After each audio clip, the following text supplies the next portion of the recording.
Get Punjabi ਦੇ ਦਾਨਸ਼ਵਰ ਦਰਸ਼ਕਾਂ ਤੇ ਸੁਚੇਤ ਸਰੋਤਾ ਜਨਾਂ ਦਾ ਅੱਜ ਦੇ ਨਿਰਭਉ ਨਿਰਵੈਰ ਪ੍ਰੋਗਰਾਮ ਦੇ ਵਿਸ਼ੇਸ਼ ਪ੍ਰੋਗਰਾਮ ਦੇ ਵਿੱਚ ਨਿੱਘਾ ਸਵਾਗਤ ਹੈ।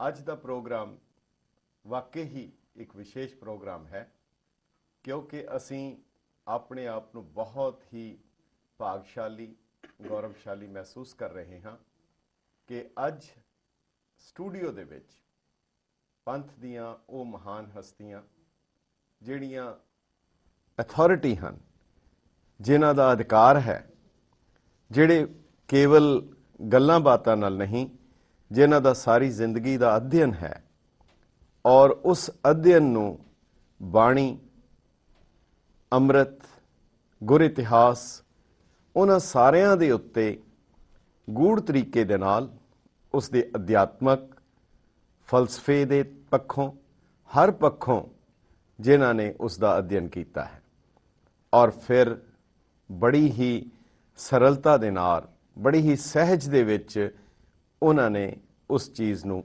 ਵੰਡਿਆ ਵੀ ਹੈ, ਜਿਸ ਨੂੰ ਕਿਹਾ ਜਾਂਦਾ ਹੈ ਖਾਵੋ ਖਰਚੋ ਰਲ ਮਿਲ ਭਾਈ, ਤੋਟ ਨਾ ਆਵੇ ਵੱਧ ਹੋ ਜਾਈ। ਉਹਨਾਂ ਨੇ ਆਪ ਉਸ ਅੰਮ੍ਰਿਤ ਬਾਣੀ, ਉਸ ਅੰਮ੍ਰਿਤ, ਉਸ ਇਤਿਹਾਸ, ਗੁਰੂ ਸਾਹਿਬ ਦੀ ਕਲਮ ਛੋਹ ਪ੍ਰਾਪਤ ਉਹਨਾਂ ਅੱਖਰਾਂ ਨੂੰ, ਉਹਨਾਂ ਸ਼ਬਦਾਂ ਨੂੰ, ਉਹਨਾਂ ਲਿਖਤਾਂ ਨੂੰ ਪੜ੍ਹਿਆ, ਵਾਚਿਆ, ਆਨੰਦ ਲਿਆ ਔਰ ਜਿਹੜੇ ਸੰਗਤ ਦੇ ਵਿੱਚ ਉਸ ਨੂੰ ਖੁੱਲ੍ਹ ਕੇ ਵੰਡ ਵੀ ਰਹੇ ਹਨ। ਹੱਟ ਖੁੱਲ੍ਹ ਗਈ ਬਾਬੇ ਨਾਨਕ ਦੀ, ਸੌਦਾ ਲੈਣਗੇ ਨਸੀਬਾਂ ਵਾਲੇ। ਸੈਨ ਹੋਜ਼ੇ ਦੇ ਵਿੱਚ ਹੋਈ ਕਾਨਫਰੰਸ ਦੇ ਬਾਅਦ ਅਸੀਂ ਖੁਸ਼ਕਿਸਮਤ ਹਾਂ ਕਿ ਨਿਊਯਾਰਕ ਦੇ ਵਿੱਚ ਵੀ ਉਸੇ ਲੜੀ ਦੇ ਵਿੱਚ ਇਹ ਦੂਸਰਾ ਵੱਡਾ ਸੈਮੀਨਾਰ ਹੋਣ ਜਾ ਰਿਹਾ ਹੈ ਔਰ ਸ਼ਾਇਦ ਸਾਡੇ ਵੇਖਦਿਆਂ ਇਹ ਪਹਿਲੀ ਵਾਰ ਹੈ ਕਿ ਇਸ ਤਰ੍ਹਾਂ ਉੱਚ ਕੋਟੀ ਦੇ ਵਿਦਵਾਨ ਇੱਥੇ ਆਏ ਹਨ ਔਰ ਸਭ ਤੋਂ ਵੱਡੀ ਸਾਡੇ ਲਈ ਮਾਣ ਦੀ ਗੱਲ ਹੈ ਗੈਟ ਪੰਜਾਬੀ ਲਈ ਕਿ ਉਹ ਸਟੂਡੀਓ ਦੇ ਵਿੱਚ ਆਏ ਹਨ।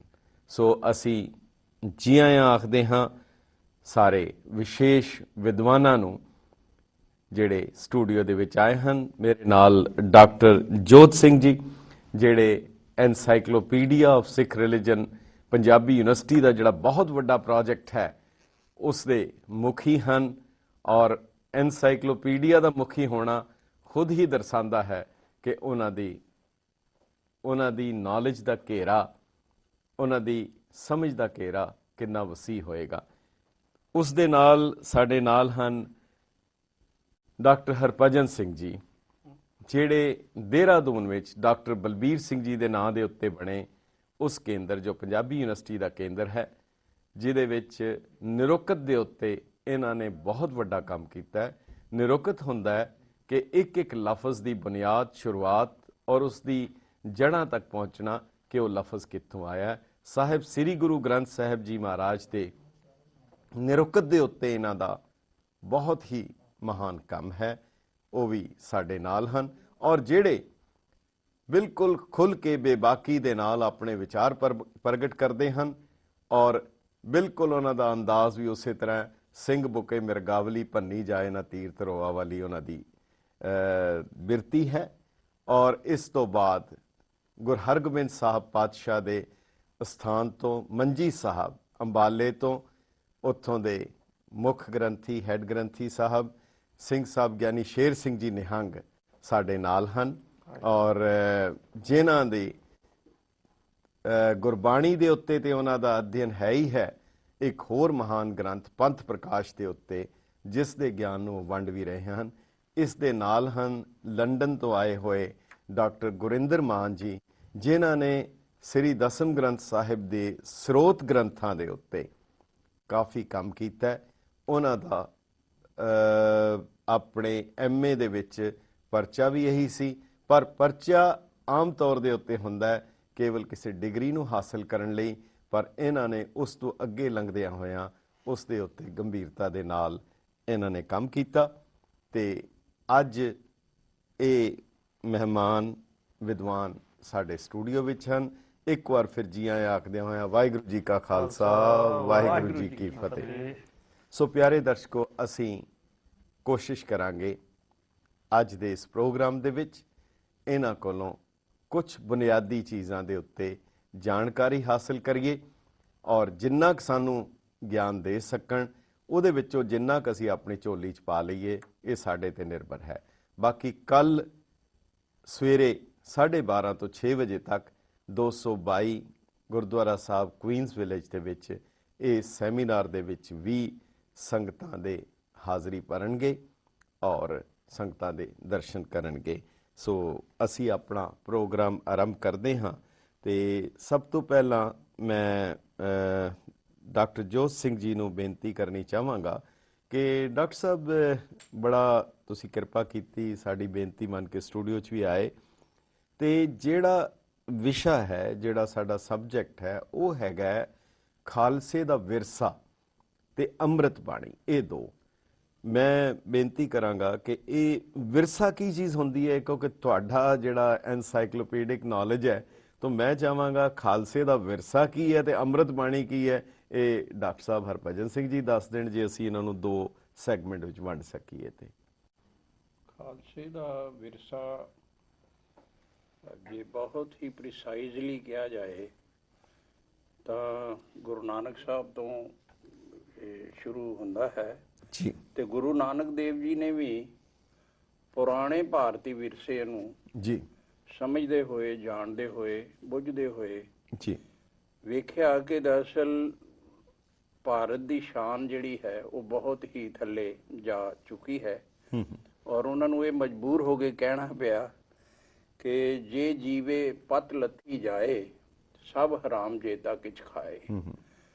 ਕਿਉਂਕਿ ਜੇ ਸਾਡਾ ਸੈਲਫ ਰਿਸਪੈਕਟ ਹੀ ਨਹੀਂ ਹੈ, ਜੇ ਸਾਡਾ ਸਵਾਭਿਮਾਨ ਹੀ ਨਹੀਂ ਹੈ ਜੀ, ਤੇ ਫਿਰ ਅਸੀਂ ਸਾਡਾ ਜਿਹੜਾ ਹੈ ਉਹ ਪੂਜਾ ਪਾਠ ਜਿਹੜੀ ਕੀਤੀ ਹੋਈ ਹੈ ਉਹਦਾ ਕੋਈ ਬਹੁਤਾ ਅਰਥ ਰਹਿ ਨਹੀਂ ਜਾਂਦਾ। ਪਤ ਵਿਣ ਪੂਜਾ, ਸਤ ਵਿਣ ਸੰਜਮ, ਜਤ ਵਿਣ ਕਾਹੇ ਜਨੇਊ।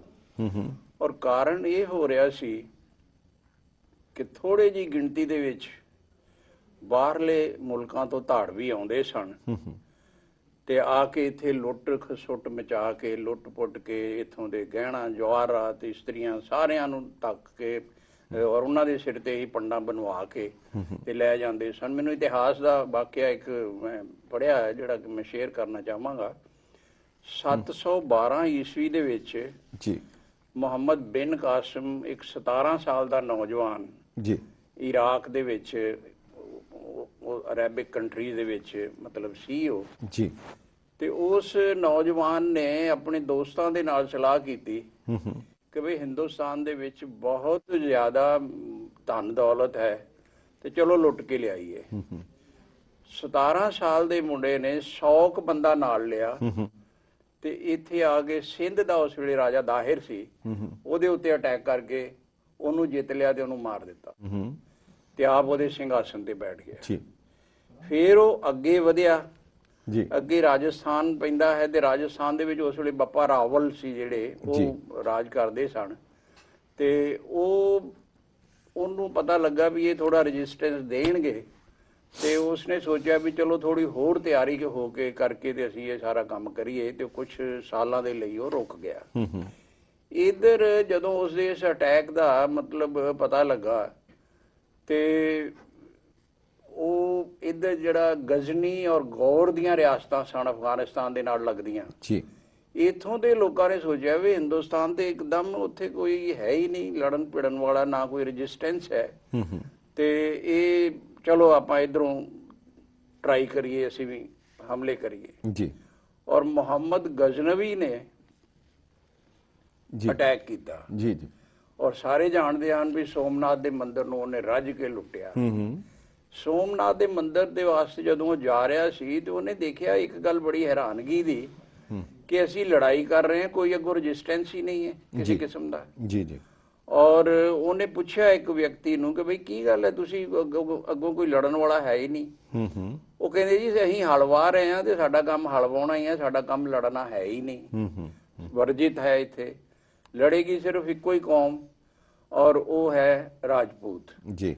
ਤੇ ਉਹਨਾਂ ਨੇ ਕਿਹਾ ਕਿ ਇਹ ਵੀ ਕਿਹਾ ਵੀ ਤੁਸੀਂ ਮੁਹੰਮਦ ਗਜ਼ਨਵੀ ਨੂੰ ਕਿ ਤੂੰ ਅੱਗੇ ਵੱਧ ਸਹੀ ਤੇ ਜਿਵੇਂ ਹੀ ਤੂੰ ਮੂਰਤੀ ਦੇ ਲਾਗੇ ਜਾਏਗਾ, ਮੰਦਿਰ ਦੇ ਲਾਗੇ ਜਾਏਗਾ ਤੇ ਤੂੰ ਭਸਮ ਹੋ ਜਾਏਗਾ। ਉਹਨੇ ਕਿਹਾ ਅੱਛਾ ਦੇਖਦਾ ਬਈ ਕਿੰਨਾ ਭਸਮ ਹੋਣਾ ਮੈਂ। ਉਹਨੇ ਜਾ ਕੇ ਮੂਰਤੀ ਦੇ ਸਿਰ ਦੇ ਵਿੱਚ ਗੁਰਜ ਮਾਰਿਆ ਤੇ ਉਹਦੇ ਵਿੱਚ ਹੀਰੇ ਜਵਾਹਰਾਤ ਹੀ ਭਰੇ ਹੋਏ ਸੀ ਸਾਰੇ, ਉਹੀ ਉਹ ਲੁੱਟਣ ਆਇਆ ਸੀ। ਜੀ ਜੀ। ਤੇ ਉਸਨੇ ਉਹ ਲੁੱਟੇ ਔਰ ਉਥੋਂ ਦੇ ਹੀ ਲੋਕਾਂ ਦੇ ਸਿਰਾਂ ਤੇ ਪੰਡਾਂ ਤੇ ਬਣਵਾ ਕੇ ਹੋਰ ਵੀ ਗਹਿਣੇ ਔਰ ਸੋਨਾ ਚਾਂਦੀ ਲੈ ਕੇ ਤੇ ਆਪਣੇ ਦੇਸ਼ ਉਹ ਵਾਪਸ ਚਲਾ ਗਿਆ। ਔਰ ਇਤਿਹਾਸ ਗਵਾਹ ਹੈ ਕਿ ਫਿਰ ਉਹਨੇ ਲਗਾਤਾਰ 17 ਹਮਲੇ ਕੀਤੇ ਹਿੰਦੁਸਤਾਨ ਤੇ, ਹਿੰਦੁਸਤਾਨ ਨੂੰ ਲੁੱਟਣ ਲਈ। ਜੀ।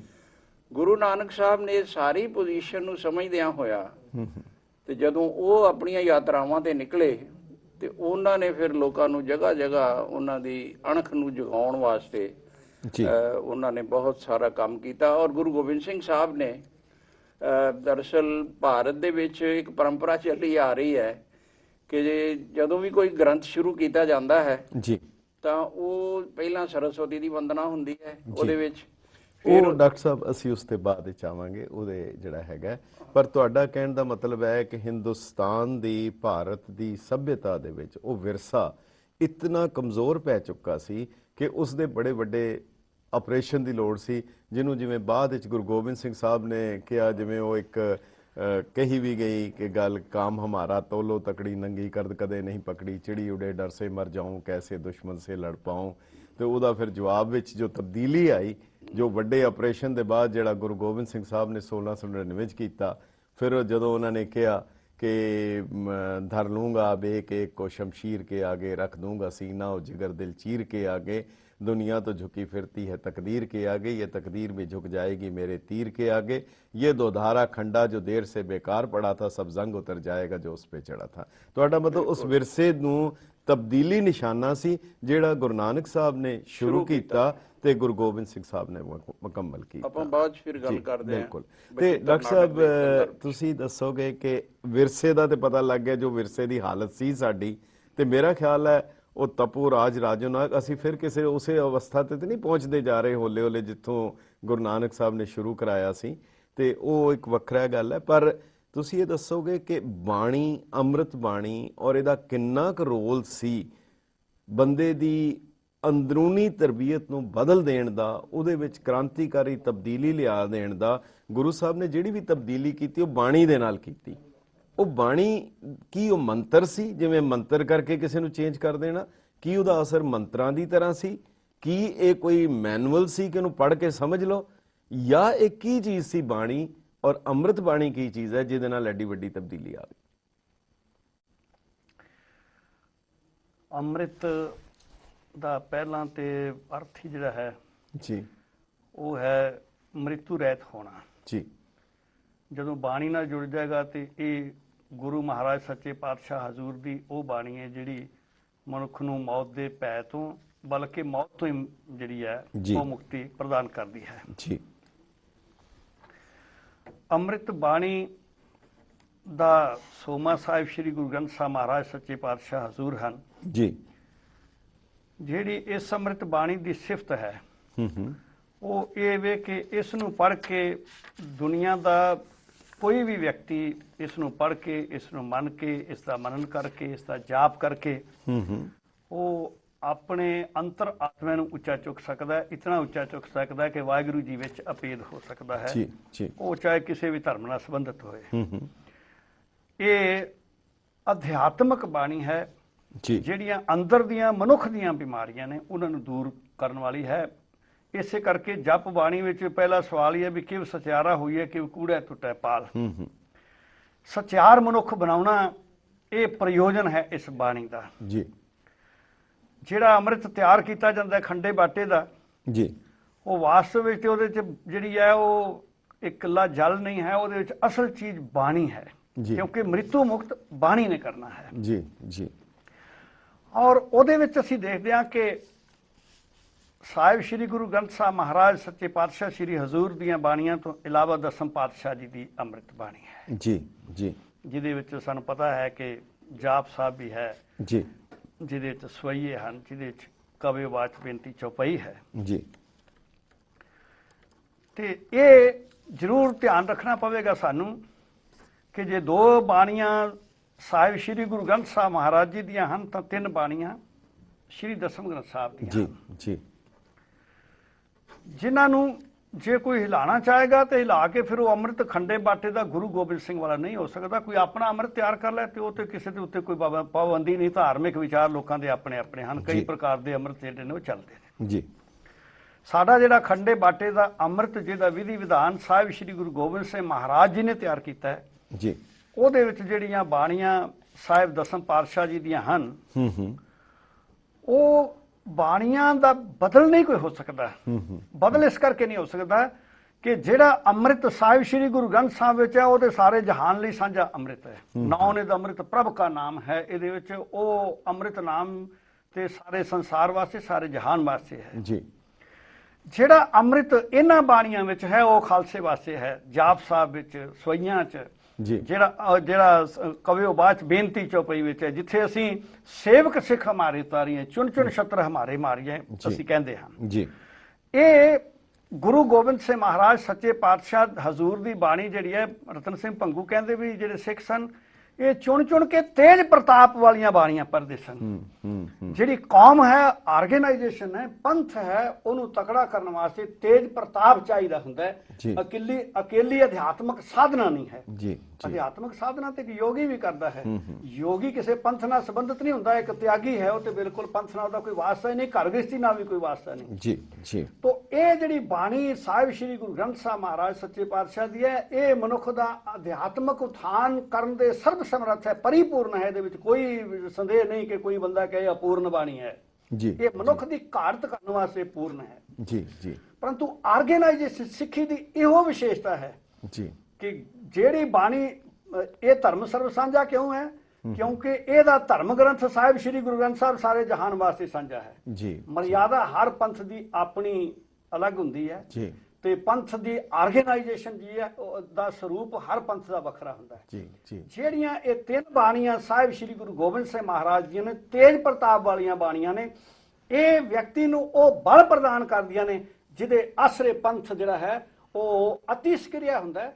ਪੰਥ ਹਰ ਖੇਤਰ ਵਿੱਚ ਜੂਝਦਾ ਹੈ, ਪੰਥ ਆਪਣੇ ਹਿੱਤਾਂ ਦੀ ਰਾਖੀ ਕਰ ਸਕਦਾ ਹੈ। ਤੋਂ ਇਹ ਅੰਮ੍ਰਿਤ ਜਿਹੜਾ ਹੈ, ਇਹ ਦੋਵਾਂ ਬਾਣੀਆਂ ਦੇ ਸੁਮੇਲ ਨਾਲ, ਦੋਵਾਂ ਅੰਮ੍ਰਿਤ ਬਾਣੀਆਂ ਦੇ ਸੁਮੇਲ ਨਾਲ ਜੋ ਅੰਮ੍ਰਿਤ ਤਿਆਰ ਹੁੰਦਾ ਹੈ ਉਹ ਮਨੁੱਖ ਨੂੰ ਪਰਿਪੂਰਨ ਮਨੁੱਖ ਬਣਾਉਂਦਾ ਹੈ, ਇੱਕ ਸੰਤ ਵੀ ਬਣਾਉਂਦਾ ਹੈ, ਪਰੰਤੂ ਇੱਕ ਸੂਰਬੀਰ, ਸੰਘਰਸ਼, ਇੱਕ ਕਰਮਸ਼ੀਲ ਵਿਅਕਤੀ ਵੀ ਜਿਹੜਾ ਹੈ ਉਹ ਬਣਾਉਂਦਾ ਹੈ। ਬਹੁਤ ਖੂਬ। ਗਿਆਨੀ ਸ਼ੇਰ ਸਿੰਘ ਜੀ, ਆਪ ਜੀ ਦਾ ਅਧਿਐਨ ਔਰ ਆਪ ਦਾ ਵਿਸ਼ਾ ਹੈ, ਜਿਵੇਂ ਡਾਕਟਰ ਸਾਹਿਬ ਨੇ ਦੱਸਿਆ ਕਿ ਸਾਰੇ ਜਹਾਨ ਲਈ, ਸਾਰੇ ਸੰਸਾਰ ਲਈ ਤਾਂ ਸਾਹਿਬ ਸ੍ਰੀ ਗੁਰੂ ਗ੍ਰੰਥ ਸਾਹਿਬ ਜੀ ਅਧਿਆਤਮਕ ਤੌਰ ਦੇ ਉੱਤੇ ਜਿਹੜੀ ਬਾਣੀ ਹੈ, ਪਰ ਕੁਦਰਤੀ ਤੌਰ ਦੇ ਉੱਤੇ ਇਹ ਜਿਹੜਾ ਪੰਥ ਹੈ ਇਹ ਤਾਂ ਗੁਰੂ ਨਾਨਕ ਸਾਹਿਬ ਨੇ ਚਲਾ ਦਿੱਤਾ। ਮਾਰਿਆ ਸਿੱਕਾ ਜਗਤ ਵਿੱਚ ਨਾਨਕ ਨਿਰਮਲ ਪੰਥ ਚਲਾਇਆ। ਉਹ ਜਦੋਂ ਪੰਥ ਚੱਲਿਆ ਤੇ ਉਸ ਵੇਲੇ ਪੰਥ ਦੀ ਜਿਹੜੀ ਬਾਣੀ ਪੰਥ ਨੂੰ ਤਿਆਰ ਕਰਨ ਲਈ ਗੁਰੂ ਸਾਹਿਬ ਨੇ ਜਿਹੜੀ ਬਣਾਈ, ਮਗਰ ਗੁਰੂ ਗੋਬਿੰਦ ਸਿੰਘ ਸਾਹਿਬ ਨੇ ਉਸ ਪੰਥ ਦੀ, ਕਿਉਂਕਿ ਇੱਕ ਗੱਲ ਵੈਸੇ ਬੜੀ ਉਹਦੇ ਵਿੱਚ ਦਿਲਚਸਪੀ ਹੈ ਕਿ ਹਜ਼ੂਰ ਸਤਿਗੁਰ ਸੱਚੇ ਪਾਤਸ਼ਾਹ ਕਹਿੰਦੇ ਆ, ਪੰਥ ਪਰਚੁਰ ਕਰਬੇ ਕੋ ਸਾਜਾ। ਪਰਚੁਰ ਹੁੰਦਾ ਵਧਾਣਾ, ਪਰਚੁਰ ਕਰਨਾ, ਉਹਨੂੰ ਵਧਾਣਾ, ਵਾਧੇ ਲਈ। ਸੋ ਜਿਹੜਾ ਪੰਥ ਗੁਰੂ ਨਾਨਕ ਸਾਹਿਬ ਨੇ ਬਣਾਇਆ ਉਹਦੇ ਵਾਧੇ ਲਈ ਗੁਰੂ ਗੋਬਿੰਦ ਸਿੰਘ ਸਾਹਿਬ ਆਏ, ਪਰ ਉਹਦੇ ਲਈ ਬਾਣੀ ਜਿਹੜੀ ਵੱਖਰੀ ਕਿਉਂ ਬਣ ਗਈ? ਉਹ ਬਾਣੀ ਵੱਖ ਹੈ, ਫਰਕ ਹੈ, ਜਾਂ ਇੱਕੋ ਹੀ ਹੈ ਪਰ ਉਹਦਾ ਸਰੂਪ ਵੱਖਰਾ ਹੈ? ਇਹ ਇੱਕ ਛੋਟੇ ਜਿਹੇ ਵਕਫੇ ਦੇ ਬਾਅਦ ਆਪ ਜੀ ਦਾ ਕਹਾਂਗੇ। ਅਗਰ ਇਸ ਨੂੰ ਆਪ ਸਾਡੇ ਸਵਾਲ ਹੈ, ਅਗਰ ਆਪ ਕਰ ਸਕੋ। ਇੱਕ ਵਕਫਾ।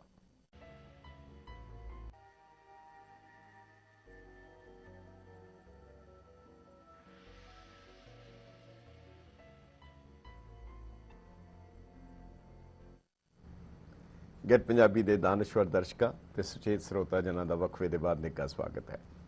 ਆਪ ਵੇਖ ਰਹੇ ਹੋ ਕਿ ਕਿਤਨੇ ਗੰਭੀਰ ਔਰ ਮਹਿੰਗੇ ਵਿਸ਼ੇ ਨੂੰ ਕਿਤਨੀ ਸਹਿਜਤਾ ਦੇ ਨਾਲ ਵਿਆਖਿਆ ਕੀਤੀ ਜਾ ਰਹੀ ਹੈ, ਔਰ ਇਸ ਦਾ ਮਕਸਦ ਵੀ ਇਹੀ ਹੈ ਕਿ ਜੇ ਸਾਡੇ ਅੰਦਰ ਗੁਰੂ ਦੀ ਬਾਣੀ ਪ੍ਰਤੀ, ਗੁਰੂ ਦੀ ਬਾਣੀ ਦੇ ਰਾਹੀਂ ਗੁਰੂ ਤੱਕ ਅਸੀਂ ਪਹੁੰਚ ਸਕੀਏ, ਉਹ ਸਾਡੇ ਅੰਦਰ ਜਿਗਿਆਸਾ ਪੈਦਾ ਹੋ ਸਕੇ, ਉਹਦੇ ਲਈ ਇਹ ਇੱਕ ਯਾਦਗਾਰੀ ਪ੍ਰੋਗਰਾਮ ਅਸੀਂ ਆਪ ਤੱਕ ਪੇਸ਼ ਕਰ ਰਹੇ ਹਾਂ। ਸੋ ਗਿਆਨੀ ਜੀ, ਆਪ ਜੀ ਨੂੰ ਬੇਨਤੀ ਕੀਤੀ ਸੀ ਕਿ ਪੰਥ ਗੁਰੂ ਨਾਨਕ ਸਾਹਿਬ ਨੇ ਸਾਜਿਆ, ਉਹਨਾਂ ਨੇ ਸੰਗਤਾਂ ਬਣਾਈਆਂ। ਗੁਰੂ ਗੋਬਿੰਦ ਸਿੰਘ ਸਾਹਿਬ ਨੇ ਉਸ ਪੰਥ ਨੂੰ ਪਰਚੁਰ ਕਰਨ ਲਈ ਪੰਥ ਪਰਚੁਰ ਕਰਬੇ ਕੋ ਸਾਜਾ ਗੁਰਸੰਗਤ ਕੀਨੀ ਖਾਲਸਾ ਭਾਈ ਨੰਦ ਲਾਲ ਜੀ ਨੇ ਵੀ ਲਿਖਿਆ। ਸੋ ਪਰ ਇਹ ਜਿਹੜੀ ਬਾਣੀ ਦੋਨਾਂ 'ਚ ਫਰਕ ਕਿਉਂ ਸੀ, ਇਹਦੀ ਕੀ ਲੋੜ ਪੈ ਗਈ ਕਿ ਉਹ ਬਾਣੀ ਜਿਹੜੀ ਪਹਿਲਾਂ ਸੀ ਇਹਦੇ ਵਿੱਚ ਗੁਰੂ ਸਾਹਿਬ ਨੇ ਆਪਣੀ ਬਾਣੀ ਪਾਈ? ਕੀ ਦੋਨਾਂ ਦੀ ਤਾਸੀਰ ਵਿੱਚ ਕੋਈ ਫਰਕ ਸੀ ਜਾਂ ਉਹਦਾ ਨਿਸ਼ਾਨਾ ਫਰਕ ਸੀ, ਜਾਂ ਉਸ ਨੂੰ ਕਿਵੇਂ ਅਸੀਂ ਵੇਖ ਸਕਦੇ? ਜਿੱਥੋਂ ਤੱਕ ਗੁਰੂ ਨਾਨਕ ਸਾਹਿਬ ਜੀ ਦੇ ਸਿਧਾਂਤ ਦੀ ਗੱਲ ਹੈ ਜੀ, ਸੱਚੇ ਪਾਤਸ਼ਾਹ ਜੀ ਨੇ 3 ਸੂਤਰੀ ਪ੍ਰੋਗਰਾਮ ਜੋ ਸੰਸਾਰ ਨੂੰ ਦਿੱਤਾ ਹੈ, ਨਾਮ ਜਪੋ, ਕਿਰਤ ਕਰੋ, ਵੰਡ ਕੇ ਛਕੋ। ਜੀ, ਜਿਹੜਾ ਨਾਮ ਜਪਣ ਦਾ ਸਿਧਾਂਤ ਹੈ ਉਹ ਮਾਨਵ ਕਲਿਆਣਕਾਰੀ ਸਾਰਿਆਂ ਦੀ ਆਤਮਾ ਦੇ ਉਧਾਰ ਲਈ ਬਹੁਤ ਜ਼ਰੂਰੀ ਹੈ। ਜਿਹੜੇ ਕੰਮ ਲਈ ਅਸੀਂ ਸੰਸਾਰ ਤੇ ਆਏ ਹਾਂ ਤੇ ਉਹ ਸੱਚੇ ਪਾਤਸ਼ਾਹ ਕਹਿੰਦੇ ਅਵਰ ਕਾਜ ਤੇਰੇ ਕਿਤੇ ਨਾ ਕਾਮ ਮਿਲ ਸਾਧ ਸੰਗਤ ਭਜ ਕੇਵਲ ਨਾਮ। ਜੀ, ਉਹ ਸ਼੍ਰੋਮਣੀ ਸਿਧਾਂਤ ਹੈ ਜਿਹੜਾ ਸ੍ਰੀ ਗੁਰੂ ਗ੍ਰੰਥ ਸਾਹਿਬ ਜੀ ਦੀ ਬਾਣੀ 'ਚ ਉਜਾਗਰ ਹੁੰਦਾ ਹੈ। ਔਰ ਫਿਰ ਸਤਿਗੁਰੂ ਜੀ ਨੇ ਜਿਹੜਾ ਕਿਰਤ ਕਰਨ ਦਾ ਤੇ ਵੰਡ ਕੇ ਛਕਣ ਦਾ ਸਿਧਾਂਤ ਦਿੱਤਾ, ਉਹ ਸਮਾਜਿਕ ਤੌਰ ਤੇ ਸਾਡਾ ਬੈਲੈਂਸ ਬਣਾਉਣ ਵਾਸਤੇ ਬਹੁਤ ਜ਼ਰੂਰੀ ਸੀ। ਜੀ, ਔਰ ਜੋ ਸੰਸਾਰ ਦੇ ਵਿੱਚ ਜੀਵਨ ਨੇ ਜੀਣਾ ਹੈ, ਉਹਨੂੰ ਰੋਟੀ ਕੱਪੜੇ ਮਕਾਨ ਦੀਆਂ ਜਿਹੜੀਆਂ ਲੋੜਾਂ ਹਨ ਉਹਦੇ ਲਈ ਵੀ ਸੱਚੇ ਪਾਤਸ਼ਾਹ ਨੇ ਕਿਰਤ ਕਰਨ ਦਾ ਸਿਧਾਂਤ ਆਪ ਵੀ ਗੁਰੂ ਨਾਨਕ ਸਾਹਿਬ ਜੀ ਨੇ ਅਪਣਾਇਆ ਤੇ ਅੱਗੇ ਗੁਰੂ ਸਾਹਿਬਾਨ ਨੇ ਵੀ ਉਹਦੇ ਉੱਤੇ ਪਹਿਰਾ ਦਿੱਤਾ। ਨਗਰ ਵਸਾਏ ਸ੍ਰੀ ਕਰਤਾਰਪੁਰ ਸਾਹਿਬ, ਖਡੂਰ ਸਾਹਿਬ, ਗੋਂਦਵਾਲ ਸਾਹਿਬ। ਤੇ ਅਸੀਂ ਇਤਿਹਾਸ 'ਚ ਪੜ੍ਹਦੇ ਹਾਂ ਵੀ ਜਦੋਂ ਸ੍ਰੀ ਅੰਮ੍ਰਿਤਸਰ ਵਸਾਇਆ ਤੇ ਗੁਰੂ ਰਾਮਦਾਸ ਜੀ ਨੇ ਉੱਥੇ 52 ਜਾਤੀਆਂ ਦੇ ਲੋਕਾਂ ਨੂੰ ਵਸਾ ਕੇ ਇੱਕ ਸਿਸਟਮ ਤਿਆਰ ਕੀਤਾ ਵੀ ਜਦੋਂ ਗੁਰੂ ਕੇ ਸਿੱਖ ਆਪਸ 'ਚ ਕਾਰ ਵਿਹਾਰ ਵੀ ਕਰ ਸਕਦੇ ਆ, ਕਿਰਤ ਵਿਰਤ ਵੀ ਕਰ ਸਕਦੇ ਆ, ਲੈਣ ਦੇਣ ਵੀ ਕਰ ਸਕਦੇ ਆ। ਤੇ ਇਹਦਾ ਸਾਰਾ ਜੋ ਇੱਕ ਢਾਂਚਾ ਬਣਿਆ ਸਿੱਖੀ ਦਾ ਜੀ, ਤੇ ਗੁਰੂ ਅਮਰਦਾਸ ਜੀ ਨੇ ਭਾਈ ਪਾਰੋ ਜੀ ਦੇ ਆਖੇ ਲੱਗ ਕੇ ਵਿਸਾਖੀ ਦਾ ਮੇਲਾ ਵੀ ਪਹਿਲਾ ਗੋਂਦਵਾਲ ਸਾਹਿਬ ਇਸੇ ਕਰਕੇ ਲਵਾਇਆ ਵੀ ਸਾਡਾ ਸਮਾਜਿਕ ਭਾਈਚਾਰਾ ਕਾਇਮ ਹੋਵੇ, ਅਸੀਂ ਮੇਲਿਆਂ ਤੇ ਇਕੱਠੇ ਹੋਈਏ, ਇੱਕ ਦੂਜੇ ਨਾਲ ਵਿਚਾਰ ਵਟਾਂਦਰਾ ਕਰੀਏ। ਸਮਾਜਿਕ ਭਾਈਚਾਰੇ ਦੀ ਕਾਇਮੀ ਬਹੁਤ ਜ਼ਰੂਰੀ ਸੀ। ਉਸ ਸਿਧਾਂਤ ਨੂੰ ਜੋ ਨਾਮ ਜਪਣ ਵਾਲਾ ਸ਼੍ਰੋਮਣੀ ਸਿਧਾਂਤ ਸੀ ਉਹਨੂੰ ਚਲਾਉਣ ਵਾਸਤੇ, ਕਿਰਤ ਕਰਨ ਵਾਸਤੇ ਤੇ ਵੰਡ ਕੇ ਛਕਣ ਵਾਸਤੇ। ਸੋ 10 ਪਾਤਸ਼ਾਹੀਆਂ ਮਹਾਰਾਜ ਜੀ ਨੇ ਗੁਰੂ ਨਾਨਕ ਸਾਹਿਬ ਦੀ ਜੋਤ 10 ਜਾਮਿਆਂ 'ਚ ਵਰਤੀ, ਇਸੇ ਗੱਲ ਦਾ ਪਹਿਰਾ ਦਿੱਤਾ। ਔਰ ਜਿਹੜੀਆਂ ਜਿਹੜੀਆਂ ਚੀਜ਼ਾਂ ਦੀ ਲੋੜ ਪੈਂਦੀ ਰਹੀ, ਲੰਗਰ ਦੀ ਸੰਸਥਾ ਚਲਾਈ, ਇਸੇ ਤਰ੍ਹਾਂ ਵਿਦਿਆ ਦੇ ਪ੍ਰਚਾਰ ਲਈ ਉਦਮ ਕੀਤੇ ਔਰ ਗੁਰੂ ਸਾਹਿਬ ਨੇ ਨਗਰ ਵਸਾਏ।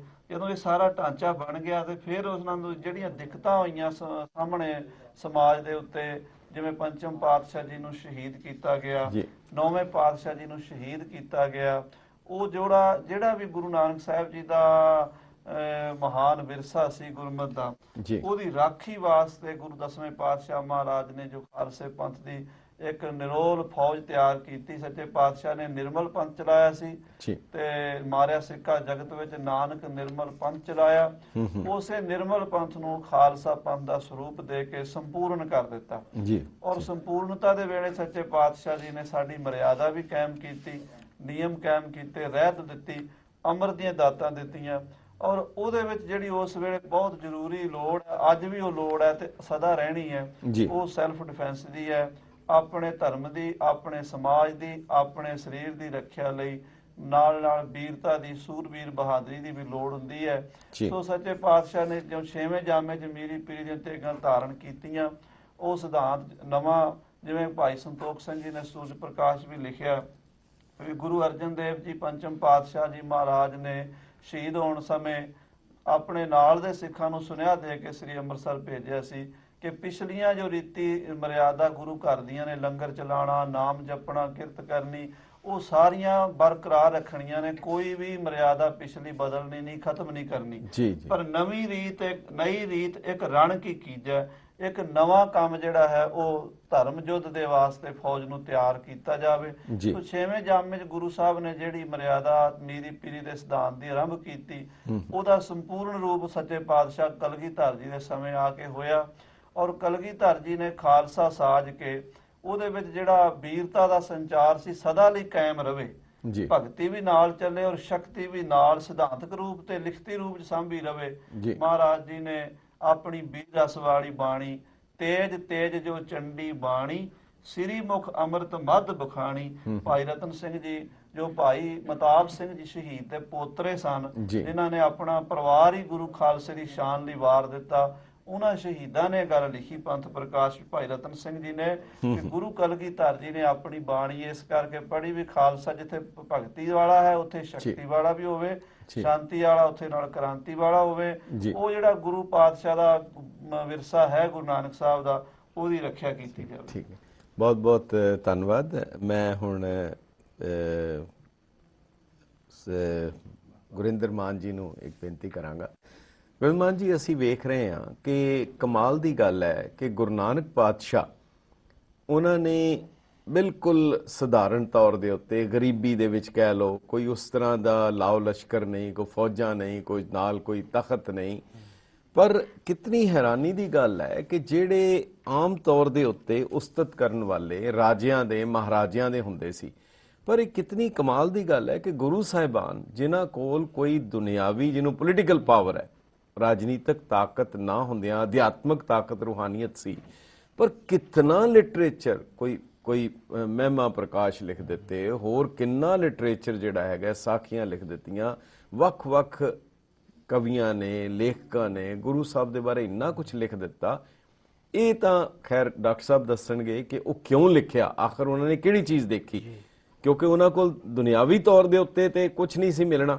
ਪਰ ਤੁਸੀਂ ਇਹ ਦੱਸੋ ਕਿ ਕੀ ਅੰਗਰੇਜ਼ਾਂ ਨੇ ਵੀ, ਕਿਉਂਕਿ ਉਹਨਾਂ ਨੇ ਸਿੱਖ ਇਤਿਹਾਸ ਨੂੰ ਬੜੀ ਪੂਰੀ ਤਰ੍ਹਾਂ ਵਾਚਿਆ, ਬਹੁਤ ਦੇਖਿਆ, ਕੀ ਉਹਨਾਂ ਨੇ ਗੁਰੂ ਗ੍ਰੰਥ ਸਾਹਿਬ ਦੇ ਬਾਰੇ ਤਾਂ ਬਹੁਤ ਕੁਝ ਲਿਖਿਆ, ਬਹੁਤ ਕੁਝ ਦੇਖਿਆ, ਉਹਨਾਂ ਨੇ ਉਹਦਾ ਤਰਜਮਾ ਵੀ ਕਰਨ ਦੀ ਕੋਸ਼ਿਸ਼ ਕੀਤੀ, ਪਰ ਅੰਗਰੇਜ਼ਾਂ ਨੇ ਗੁਰੂ ਗੋਬਿੰਦ ਸਿੰਘ ਸਾਹਿਬ ਦੀ ਬਾਣੀ ਨੂੰ ਵੀ ਧਿਆਨ ਦਿੱਤਾ, ਉਹਦੇ ਤੇ ਵੀ ਉਹਨਾਂ ਨੇ ਕੋਈ ਤਰਜਮਾ ਕਰਨ ਦੀ ਜਾਂ ਕਰਵਾਉਣ ਦੀ ਕੋਸ਼ਿਸ਼ ਕੀਤੀ, ਉਹਦੇ ਲਈ ਕੀ ਤੁਹਾਡੇ ਕੋਲ ਇਨਫੋਰਮੇਸ਼ਨ ਹੈ? ਹਾਂਜੀ, ਤਾਂ ਇੰਨੀ ਗੱਲ ਸੀਗੀ ਜਿੱਦਾਂ ਬ੍ਰਿਟਿਸ਼ ਜਦੋਂ ਆਏ ਸੀਗੇ ਧਰਤੀ ਤੇ ਇੰਡੀਆ ਦੇ ਵਿੱਚ, ਸਾਨੂੰ ਐਕਸਪਲੇਨ ਕਰਨਾ ਚਾਹੀਦਾ, ਡਿਫਰੈਂਟ ਲੈਵਲ ਵੀ ਹੁੰਦੇ ਸੀਗੇ। ਪਹਿਲਾਂ ਈਸਟ ਇੰਡੀਆ ਕੰਪਨੀ ਜਿਹੜੀ ਆਈ ਸੀਗੀ, ਉਹਨਾਂ ਨੇ ਜਿੱਦਾਂ, ਉਹ ਤਾਂ ਟ੍ਰੇਡ ਵਾਸਤੇ ਆਈ ਸੀਗੀ, ਉਹਨਾਂ ਨੇ ਜਿੱਦਾਂ ਰਿਸੋਰਸਿਸ ਕੱਢਣੇ ਸੀਗੇ, ਮਿਨਰਲਸ ਕੱਢਣੇ ਸੀਗੇ, ਉੱਦਾਂ later on eastern India the company ਤੋਂ ਮਗਰੋਂ ਫਿਰ ਮਿਸ਼ਨਰੀ ਵੀ ਆਏ ਸੀ, ਕ੍ਰਿਸਚੀਅਨ ਮਿਸ਼ਨਰੀ ਜਿਸ ਕਹਿ ਦੋ, ਫਿਰ ਉਹ ਤੋਂ ਮਗਰੋਂ ਫਿਰ ਟਰੈਵਲਰਸ ਵੀ ਆ ਗਏ ਸੀਗੇ, ਫਿਰ ਰਾਈਟਰਸ ਵੀ ਆ ਗਏ ਸੀ ਉਹ ਤੋਂ ਮਗਰੋਂ।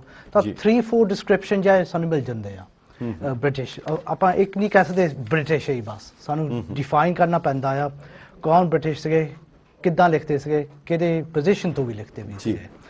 ਤਾਂ ਮੁੱਢ ਤੋਂ ਜਿੱਦਾਂ ਬੈਸਟ ਡਿਸਕ੍ਰਿਪਸ਼ਨ ਜਿਹੜੀ ਸਾਡੀ ਹੈਗੀ ਆ ਜਦੋਂ ਬ੍ਰਿਟਿਸ਼ ਆਣੇ ਦੀ ਹੈਗੀ ਆ ਮੈਲਕਮ ਦੀ ਜੀ, ਉਹ ਸ਼ੁਰੂ ਹੁੰਦੀ ਆ ਜਿੱਦਾਂ 19th ਸੈਂਚੁਰੀ ਤੋਂ ਸ਼ੁਰੂ ਹੁੰਦੀ ਆ।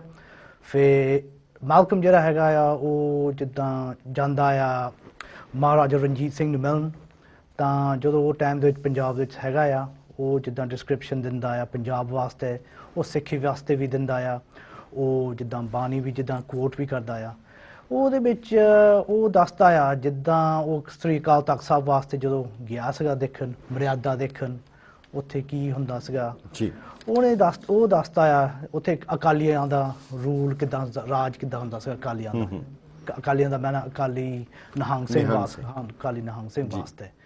ਤਾਂ ਉੱਥੇ ਉਹ ਡਿਸਕ੍ਰਿਪਸ਼ਨ ਦੇ ਵਿੱਚ ਪਹਿਲਾਂ ਦੱਸਦਾ ਆ, ਉਹ ਉਹਨਾਂ ਨੂੰ ਉੱਥੇ ਪ੍ਰਕਾਸ਼ ਕਰਦੇ ਹੁੰਦੇ ਸੀਗੇ ਗੁਰੂ ਗ੍ਰੰਥ ਸਾਹਿਬ ਮਹਾਰਾਜ ਵਾਸਤੇ, ਨਾ ਸ੍ਰੀ ਦਸ ਗ੍ਰੰਥ ਸਾਹਿਬ ਵਾਸਤੇ ਵੀ। ਨਾ ਇਹ ਬਹੁਤ ਇੰਪੋਰਟੈਂਟ ਚੀਜ਼ ਆ, ਜਿੱਦਾਂ ਸਭ ਲੋਕ ਕਹਿੰਦੇ ਹੁੰਦੇ ਆ ਸਾਨੂੰ ਬ੍ਰਿਟਿਸ਼ ਵਾਸਤੇ ਸਾਨੂੰ ਇੰਨਾ ਧਿਆਨ ਨਹੀਂ ਦੇਣੀ ਚਾਹੀਦੀ ਕਿ ਕੀ ਕਹਿੰਦੇ ਕੀ ਨਹੀਂ ਕਹਿੰਦੇ, ਉੱਦਾਂ ਮੈਲਕਮ ਜਿਹੜੀ ਚੰਗੀ ਚੀਜ਼ ਮੈਲਕਮ ਕਹਿੰਦੀ ਆ, ਨਾਲੇ ਉਹ ਵੀ ਹੋਰ ਵੀ ਸੈਕੰਡ ਡਿਸਕ੍ਰਿਪਸ਼ਨ ਉਹ ਵੀ ਦਿੰਦਾ ਆ, ਜਦੋਂ ਕਹਿੰਦਾ ਆ ਜਦੋਂ ਸਾਰੇ ਖਾਲਸਾ ਫੌਜ ਜਦੋਂ ਮਿਲਦੇ ਹੁੰਦੇ ਸੀਗੇ ਦੀਵਾਲੀ ਦੇ ਟਾਈਮ ਤੇ, ਤਾਂ ਵਿਸਾਖੀ ਦੇ ਟਾਈਮ ਤੇ ਵੀ, ਉਦੋਂ ਸਾਰੇ ਜਿੱਦਾਂ ਸਿੰਘ ਜਿਹੜੇ ਹੁੰਦੇ ਸੀ ਇਕੱਠੇ ਬਹਿੰਦੇ ਹੁੰਦੇ ਸੀਗੇ, ਉਹ ਬਹਿੰਦੇ ਵੀ ਸੀਗੇ ਜਦੋਂ ਪ੍ਰਕਾਸ਼ ਦੋ ਗ੍ਰੰਥ ਵਾਸਤੇ ਵੀ। ਤਾਂ ਇਹ ਗੱਲ ਹੈਗੀ ਆ। ਤਾਂ ਸਭ ਲੋਕ ਕਹਿੰਦੇ ਆ ਮੈਲਕਮ ਐਕੂਰੇਟ ਨਹੀਂ ਹੋ ਸਕਦਾ ਜੀ, ਉੱਦਾਂ ਜੇ ਆਪਾਂ ਇਤਿਹਾਸ ਵੀ ਦੇਖੋ, ਸਾਨੂੰ ਪਤਾ ਅਕਾਲੀ ਫੂਲਾ ਸਿੰਘ ਦਾ ਟਾਈਮ ਸੀਗਾ ਜੀ, ਨਿਹੰਗ ਸਿੰਘਾਂ ਦਾ ਪਹਿਲਾਂ ਜਿੱਦਾਂ ਪਰਿਵਾਰ ਹੈਗਾ, ਜਿੱਦਾਂ ਉਹਨਾਂ ਦਾ ਸਿਚੁਏਸ਼ਨ ਪਹਿਲਾਂ ਉਹਨਾਂ ਦਾ ਉਦੋਂ ਤੋਂ ਹੀ ਆ, ਗੁਰਦੁਆਰੇ ਦਾ ਰੈਸਟੋਰੇਸ਼ਨ ਠੀਕ ਕਰਨ ਨੂੰ ਮਰਿਆਦਾ ਵਾਸਤੇ। ਤਾਂ ਅਕਾਲੀ ਫੂਲਾ ਸਿੰਘ ਉਹ ਟਾਈਮ ਤੇ ਸੀਗਾ, ਤਾਂ ਮਰਿਆਦਾ ਬਹੁਤ 2 ਹੀ ਗ੍ਰੰਥਾਂ ਦਾ ਹੁੰਦਾ ਸੀਗਾ ਉਹ ਟਾਈਮ ਤੇ। ਤਾਂ ਇਹ ਪਹਿਲਾਂ ਆਪਾਂ ਕਹਿ ਸਕਦੇ ਪਹਿਲਾਂ ਸਟਾਰਟਿੰਗ ਪੁਆਇੰਟ ਆ। ਠੀਕ ਹੈ, ਸ੍ਰੀ ਬਹੁਤ ਦਸਮ ਬਹੁਤ ਗ੍ਰੰਥ ਸਾਹਿਬ ਧੰਨਵਾਦ। ਵਾਸਤੇ। ਬਿਲਕੁਲ ਜਿਵੇਂ ਤੁਸੀਂ ਜ਼ਿਕਰ ਕੀਤਾ ਹੈ ਮਿਸ਼ਨਰੀ ਆਏ, ਅਸਲ ਵਿੱਚ ਵਾਕਈ ਜਿਹੜਾ ਡਿਕਸ਼ਨਰੀ ਮੀਨਿੰਗ ਵੀ ਮਿਸ਼ਨਰੀ ਦਾ ਜੋ ਲਿਖਿਆ ਸੀ, ਜਿਵੇਂ ਮਿਸ਼ਨ ਹੁੰਦਾ ਹੈ ਕਿਸੇ ਕੰਟਰੀਜ਼ ਦੇ ਵੀ ਹੁੰਦੇ ਹੈ, ਕਿਸੇ ਦੂਜੇ ਦੇ ਇਲਾਕੇ ਵਿੱਚ ਜਾ ਕੇ ਉਹਦੇ ਧਰਮ ਨੂੰ ਤਬਦੀਲ ਕਰਨ ਵਾਲੇ ਨੂੰ ਮਿਸ਼ਨਰੀ ਕਿਹਾ ਜਾਂਦਾ ਹੈ। ਆਪਣੇ ਧਰਮ ਦੇ ਅੰਦਰ ਪ੍ਰਚਾਰ ਕਰਨ ਵਾਲੇ ਨੂੰ ਮਿਸ਼ਨਰੀ ਨਹੀਂ ਕਿਹਾ ਜਾਂਦਾ, ਉਹਨੂੰ ਪ੍ਰਚਾਰਕ ਕਿਹਾ ਜਾਂਦਾ ਹੈ। ਖੈਰ ਉਹ ਇੱਕ ਵੱਖਰਾ ਵਿਸ਼ਾ ਤੇ ਬਹੁਤ ਬਹੁਤ ਧੰਨਵਾਦ। ਤੇ ਇੱਕ ਵਕਫਾ ਲਵਾਂਗੇ ਔਰ ਉਸ ਦੇ ਬਾਅਦ ਅਸੀਂ ਮੁੜ ਹਾਜ਼ਰ ਹੋਵਾਂਗੇ।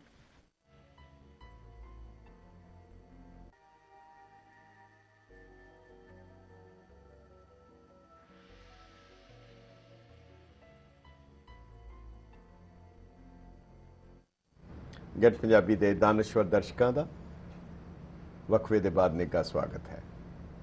ਪੂਰਾ ਪ੍ਰੋਗਰਾਮ, ਪੂਰਾ ਸਮਾਗਮ ਕੱਲ 222 ਕੁਈਨਸ ਵਿਲੇਜ ਵਿੱਚ ਹੋਏਗਾ, ਗੁਰਦੁਆਰਾ ਸਾਹਿਬ ਵਿੱਚ, ਜਿਹਦੇ ਵਿੱਚ ਇਹ ਪੰਥ ਦੇ ਵਿਦਵਾਨ ਉਹਦੇ ਵਿੱਚ ਹਾਜ਼ਰੀ ਭਰਨਗੇ ਔਰ ਤੁਹਾਡੇ ਸਾਰੇ ਸਵਾਲਾਂ ਦਾ ਜਵਾਬ ਵੀ ਦੇਣਗੇ। ਜੇਕਰ ਤੁਹਾਡੇ ਕੋਲ ਕੋਈ ਸਵਾਲ ਹੋਣ, ਤੁਸੀਂ ਸਾਨੂੰ ਈਮੇਲ ਵੀ ਕਰ ਸਕਦੇ ਹੋ lamba@getpunjabi.tv ਦੇ ਉੱਤੇ, ਤਾਂ ਕਿ ਉਹ ਸਵਾਲ ਵੀ ਅਤੇ ਹੋਰ ਵੀ ਜੋ ਹੋਣ ਅਸੀਂ ਉਹ ਸਾਰਿਆਂ ਬਾਰੇ ਜਾਣਕਾਰੀ ਹਾਸਲ ਕਰ ਸਕੀਏ।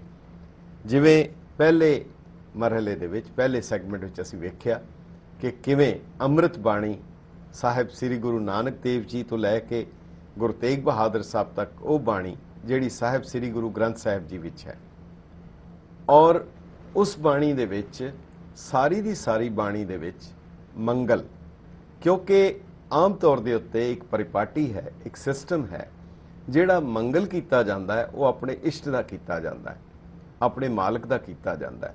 ਜੇਕਰ ਗੁਰੂ ਸਾਹਿਬ ਨੇ, ਸਾਰੇ ਗੁਰੂ ਸਾਹਿਬ ਨੇ ਕੀਤਾ ਹੈ ਮੰਗਲ, ਤਾਂ ਉਹ ਅਕਾਲ ਪੁਰਖ ਦਾ ਕੀਤਾ ਹੈ, ਨਾ ਭਾਵੇਂ ਜਿਹੜਾ ਮਰਜ਼ੀ ਵਰਤਿਆ। ਭੱਟਾਂ ਨੇ ਗੁਰੂ ਸਾਹਿਬ ਦੀ ਉਸਤਤ ਕੀਤੀ ਹੈ ਜਦੋਂ ਵੀ ਕੀਤੀ ਹੈ, ਜਦੋਂ ਉਹਨਾਂ ਦੀ ਬਾਣੀ ਆਉਂਦੀ ਹੈ। ਪਰ ਸ੍ਰੀ ਦਸਮ ਗ੍ਰੰਥ ਸਾਹਿਬ ਇਹ ਜੋ ਵੱਡ ਆਕਾਰੀ ਰਚਨਾ ਹੈ, ਇਸ ਦੇ ਵਿੱਚ ਮੰਗਲ ਕਿਸ ਦਾ ਹੈ? ਕਿ ਉਹਦੇ ਵਿੱਚ ਗੁਰੂ ਗੋਬਿੰਦ ਸਿੰਘ ਸਾਹਿਬ ਦੀ ਉਸਤਤ ਹੈ, ਕਿਧਰੇ ਇੱਕ ਲਫ਼ਜ਼ ਵੀ ਗੁਰੂ ਸਾਹਿਬ ਦੀ ਉਸਤਤ ਦਾ ਹੈ, ਜਾਂ ਉਸ ਦੇ ਵਿੱਚ ਸਤੁਤੀ ਕਿਸ ਦੀ ਹੈ, ਆਰਾਧਨਾ ਕਿਸ ਦੀ ਹੈ, ਮੰਗਲ ਕਿਸ ਦਾ ਹੈ? ਕਿਉਂਕਿ ਸਾਡੇ ਕੋਲ ਜਿੰਨੇ ਵੀ ਕਵੀਆਂ ਦੀ, ਗੁਰੂ ਸਾਹਿਬ ਦੇ ਕਵੀਆਂ ਦੀ ਰਚਨਾਵਾਂ ਹਨ ਜਿਹੜੀਆਂ ਮੌਜੂਦ ਹਨ, ਗੁਰੂ ਨਾਨਕ ਦੇਵ ਯੂਨੀਵਰਸਿਟੀ ਔਰ ਪੰਜਾਬੀ ਯੂਨੀਵਰਸਿਟੀ ਨੇ ਕਾਫੀ ਵੱਡੀ ਗਿਣਤੀ ਦੇ ਵਿੱਚ ਗੁਰੂ ਸਾਹਿਬ ਦੇ ਉਹਨਾਂ ਕਵੀਆਂ ਦੀ ਰਚਨਾ ਇਕੱਤਰ ਕਰਕੇ ਛਾਪ ਦਿੱਤੀ ਹੈ। ਪਰ ਉਹਨਾਂ ਵਿੱਚ ਇੱਕ ਚੀਜ਼ ਬੜੀ ਕਮਾਲ ਦੀ ਹੈ, ਹਰ ਰਚਨਾ ਦੇ ਉੱਤੇ ਸਾਹਿਬ ਸ੍ਰੀ ਗੁਰੂ ਗੋਬਿੰਦ ਸਿੰਘ ਜੀ ਮਹਾਰਾਜ ਦਾ ਵੰਦਨਾ ਹੈ, ਉਹਨਾਂ ਦੀ ਆਰਾਧਨਾ ਹੈ। ਹਿੰਦੂ ਗ੍ਰੰਥਾਂ ਦੇ ਵਿੱਚ ਆਰਾਧਨਾ ਸ਼੍ਰੀ ਗਣੇਸ਼ ਦੀ ਹੈ, ਸ਼੍ਰੀ ਗਣੇਸ਼ਾਇਆ ਨਮः, ਜਾਂ ਸਰਸਵਤੀ ਦੀ ਵੰਦਨਾ ਹੈ। ਪਰ ਸ੍ਰੀ ਦਸਮ ਗ੍ਰੰਥ ਸਾਹਿਬ ਦੇ ਵਿੱਚ ਦੋ ਸਵਾਲ ਬੜੇ ਮੁੱਢਲੇ, ਉਸ ਦੇ ਵਿੱਚ ਵੰਦਨਾ ਕਿਹਦੀ ਹੈ, ਮੰਗਲ ਕਿਸ ਦਾ ਹੈ, ਔਰ ਕੀ ਪੂਰੇ ਦਸਮ ਗ੍ਰੰਥ ਦੇ ਵਿੱਚ ਕਿਧਰੇ ਵੀ ਗੁਰੂ ਗੋਬਿੰਦ ਸਿੰਘ ਸਾਹਿਬ ਦੀ ਉਸਤਤ ਜਾਂ ਉਹਨਾਂ ਦੀ ਵੰਦਨਾ ਹੈ? ਇਹ ਬੜਾ ਕਿਸੇ ਵੀ ਗ੍ਰੰਥ ਨੂੰ ਵੇਖਣ ਦਾ, ਵਾਚਣ ਦਾ, ਸਮਝਣ ਦਾ ਇਹ ਬੁਨਿਆਦੀ ਨੁਕਤਾ ਹੁੰਦਾ ਹੈ। ਔਰ ਮੇਰਾ ਖਿਆਲ ਹੈ ਇਸ ਦਾ ਜਵਾਬ ਸਾਨੂੰ ਡਾਕਟਰ ਜੋਤ ਸਿੰਘ ਜੀ ਤੋਂ ਬਿਹਤਰ ਕੋਈ ਨਹੀਂ ਦੇ ਸਕੇਗਾ। ਡਾਕਟਰ ਸਾਹਿਬ ਜੀ ਇਹਦੇ ਬਾਰੇ ਤੁਸੀਂ ਕੁਝ ਸਾਨੂੰ ਸਮਝਾ ਸਕੋ। ਇਹ ਦਰਅਸਲ ਬਿਲਕੁਲ ਤੁਹਾਡੀ ਗੱਲ ਸਹੀ ਹੈ ਕਿ ਸ਼੍ਰੀ ਮੁਖਵਾਕ ਪਾਤਸ਼ਾਹੀ 10ਵੀਂ ਤੇ ਆਇਆ ਹੈ, ਲੇਕਿਨ ਮੰਗਲ ਜਿਹੜਾ ਹੈ ਉਹ ਜਾਂ ਤੇ ਪਰਮਾਤਮਾ ਦਾ ਹੀ ਹੈ ਜੀ, ਜਾਂ ਫਿਰ ਪਰਮਾਤਮਾ ਦੇ ਰੂਪ ਵਿੱਚ ਜਿਸ ਚੀਜ਼ ਨੂੰ ਦੇਖਿਆ ਗਿਆ ਹੈ ਜੀ, ਉਹਦਾ ਹੈ।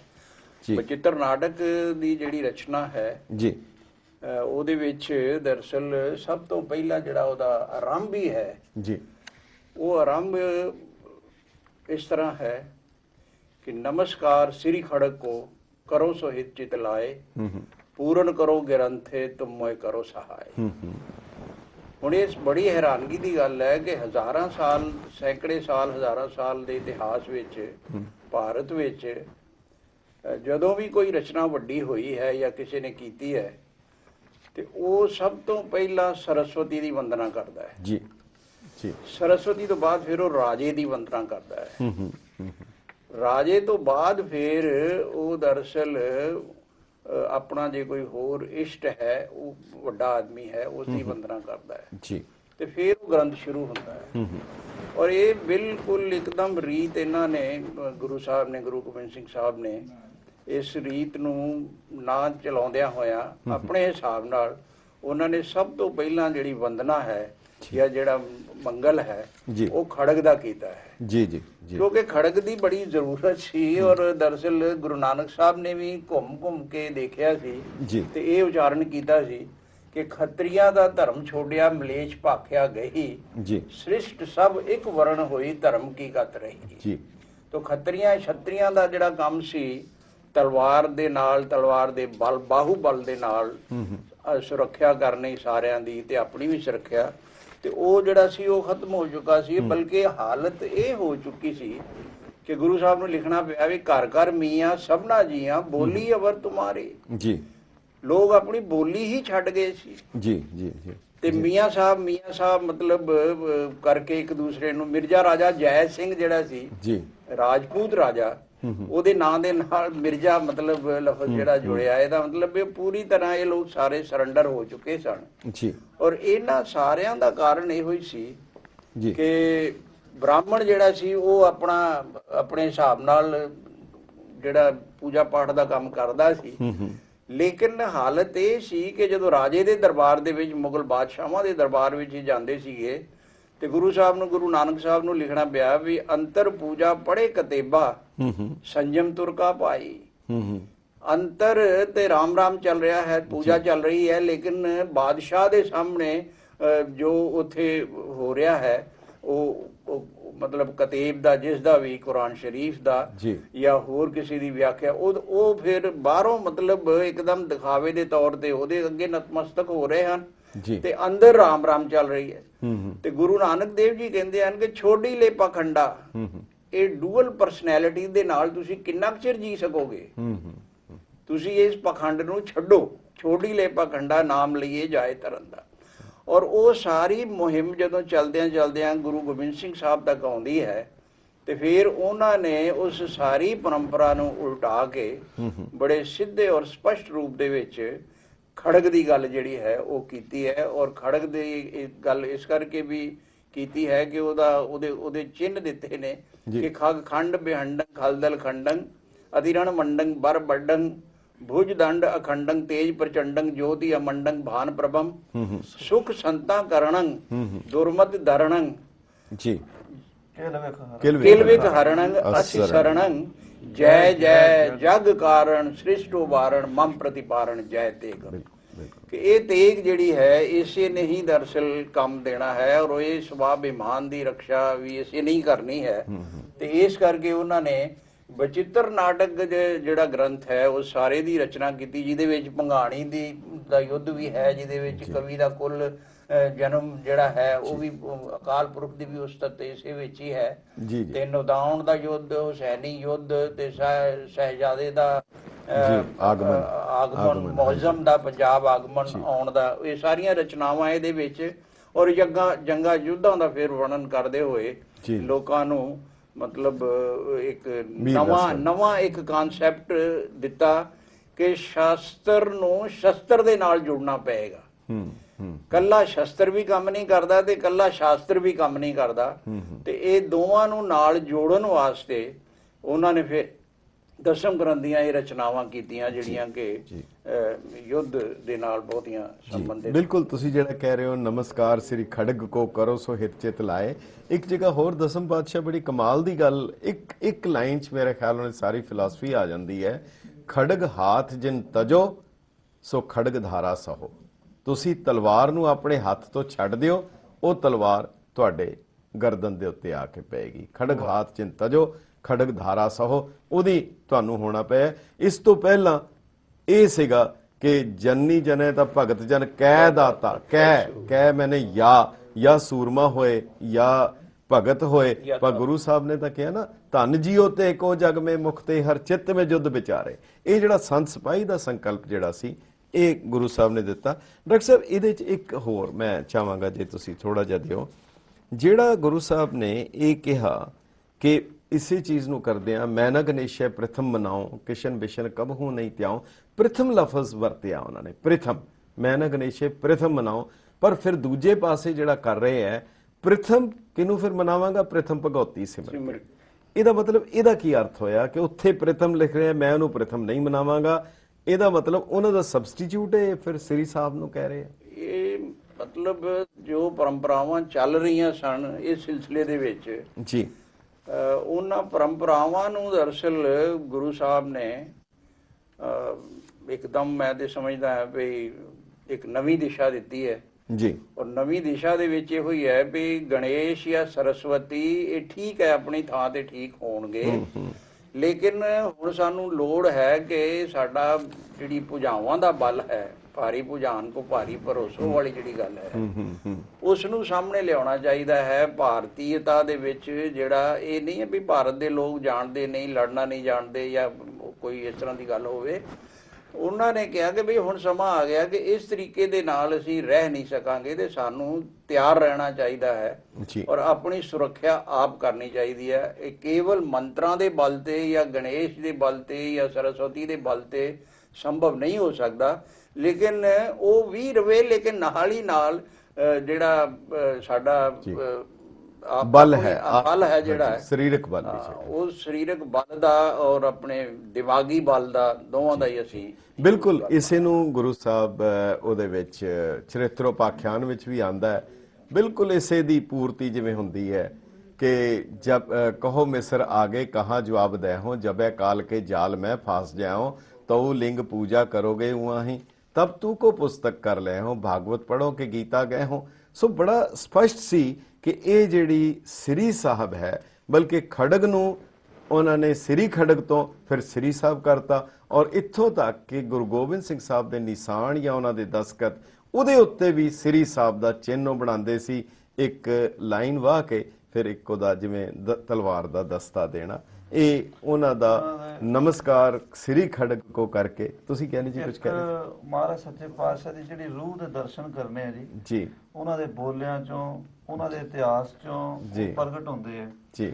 ਜੇ ਕਿਸੇ ਆਮ ਪੈਸੇ ਵਾਲੇ ਦੇ ਘਰ ਬੱਚਾ ਜੰਮੇ ਤੇ ਉਹਦਾ ਨਾਮ ਦੌਲਤ ਰਾਮ ਰੱਖੇਗਾ, ਧਨੀ ਰਾਮ ਰੱਖੇਗਾ, ਲక్ష్ਮੀ ਦਾਸ ਰੱਖੇਗਾ। ਕਲਗੀਧਰ ਪਾਤਸ਼ਾਹ ਮਹਾਰਾਜ ਦੀ ਵੀਰ ਆਤਮਾ ਕਿ ਉਹਨਾਂ ਦੇ ਪੁੱਤਰ ਜਨਮੇ ਤੇ ਨਾਮ ਅਜੀਤ ਸਿੰਘ, ਜੁਝਾਰ ਸਿੰਘ, ਜੋਰਾਵਰ ਸਿੰਘ, ਫਤਿਹ ਸਿੰਘ। ਉਹ ਖੜਗ ਧਾਰੀਆਂ ਵਾਲੀ ਬਿਰਤੀ ਜਿਹੜੀ ਸੀ ਉਹ ਮੁੱਖ ਪ੍ਰਧਾਨ ਬਿਰਤੀ ਸੱਚੇ ਪਾਤਸ਼ਾਹ ਦੀ, ਪਰ ਉਹਦਾ ਮਕਸਦ ਸੀ ਸਰਬੱਤ ਦਾ ਭਲਾ। ਠੀਕ ਹੈ, ਠੀਕ ਹੈ, ਬਿਲਕੁਲ। ਅਸੀਂ ਜੀ, ਤੁਸੀਂ ਕੁਝ ਕਹਿ ਰਹੇ ਸੀ? ਹਾਂਜੀ ਡਾਕਟਰ ਸਾਹਿਬ ਕੁਝ ਕਹਿ ਰਹੇ? ਹਾਂਜੀ, ਮੈਂ ਇੱਕ ਰਸਾਵਲ ਛੰਦ ਜਿਹੜਾ ਚਿੱਤਰ ਨਾਟਕ ਦੇ ਵਿੱਚ ਹੈ ਜੀ, ਦੇਵੀ ਦੇਵਤਿਆਂ ਦੀ ਪੂਜਾ ਦੇ ਨਾਲ ਹੀ ਸੰਬੰਧਿਤ, ਉਹ ਗੁਰੂ ਸਾਹਿਬ ਦਾ, ਗੁਰੂ ਗੋਬਿੰਦ ਸਿੰਘ ਸਾਹਿਬ ਦਾ ਮੈਂ ਉਹ ਪੜ੍ਹਨਾ ਚਾਹਾਂਗਾ ਆਪ ਜੀ ਦੇ ਸਾਹਮਣੇ ਜੀ ਜੀ। ਕਿ ਉਹ ਕਹਿੰਦੇ ਨੇ ਕਿ ਜਿਤੇ ਰਾਮ ਹੁਏ ਸਭੇ ਅੰਤ ਮੁਏ ਜੀ, ਜਿਤੇ ਕ੍ਰਿਸ਼ਨ ਹੈ ਸਭੇ ਅੰਤ ਜय ਹੈ ਜੀ, जिते देव होसी सबे अंत जासी, जिते बोध है सबे अंत छह है, नरसिंह अवतारंग वहे काल मारंग, बड़ो दंडधारी हण्यो काल भारी, कहाँ राम के कृष्ण कहाँ चंद सूर सबे हाथ बांधे जी जी। और ये सारा कह के फिर वो कहते ने भी ताहे पहचानत है ना महा पशु, ज्याको प्रताप ते हो पुर माही, पूजत है परमेश्वर के जेके परसे परलोक पराही, पाप करो परमारथ के तिन पापन ते अति पाप लजाही, पाए परो परमेश्वर के जड़ पाहन में परमेश्वर नाही। ਇਹਨੂੰ ਡਾਕਟਰ ਸਾਹਿਬ ਇੱਕ ਡਾਕਟਰ ਧਰਮਪਾਲ ਆਸ਼ਟਾ ਨੇ ਵੀ ਬੜਾ ਇੱਕ ਕਮਾਲ ਦੀ ਇੱਕ ਵਿਆਖਿਆ ਕਰਦਿਆਂ ਲਿਖਿਆ। ਉਹਨਾਂ ਦੀ ਜਿਹੜੀ ਪੋਇਟਰੀ ਆਫ ਦਸਮ ਗ੍ਰੰਥ ਜਿਹੜੀ ਉਹਨਾਂ ਦੀ ਕਿਤਾਬ ਹੈ ਬੜੀ ਮਸ਼ਹੂਰ, ਅੰਗਰੇਜ਼ੀ ਦੇ ਵਿੱਚ ਹੈ, ਥੀਸਿਸ ਸੀ।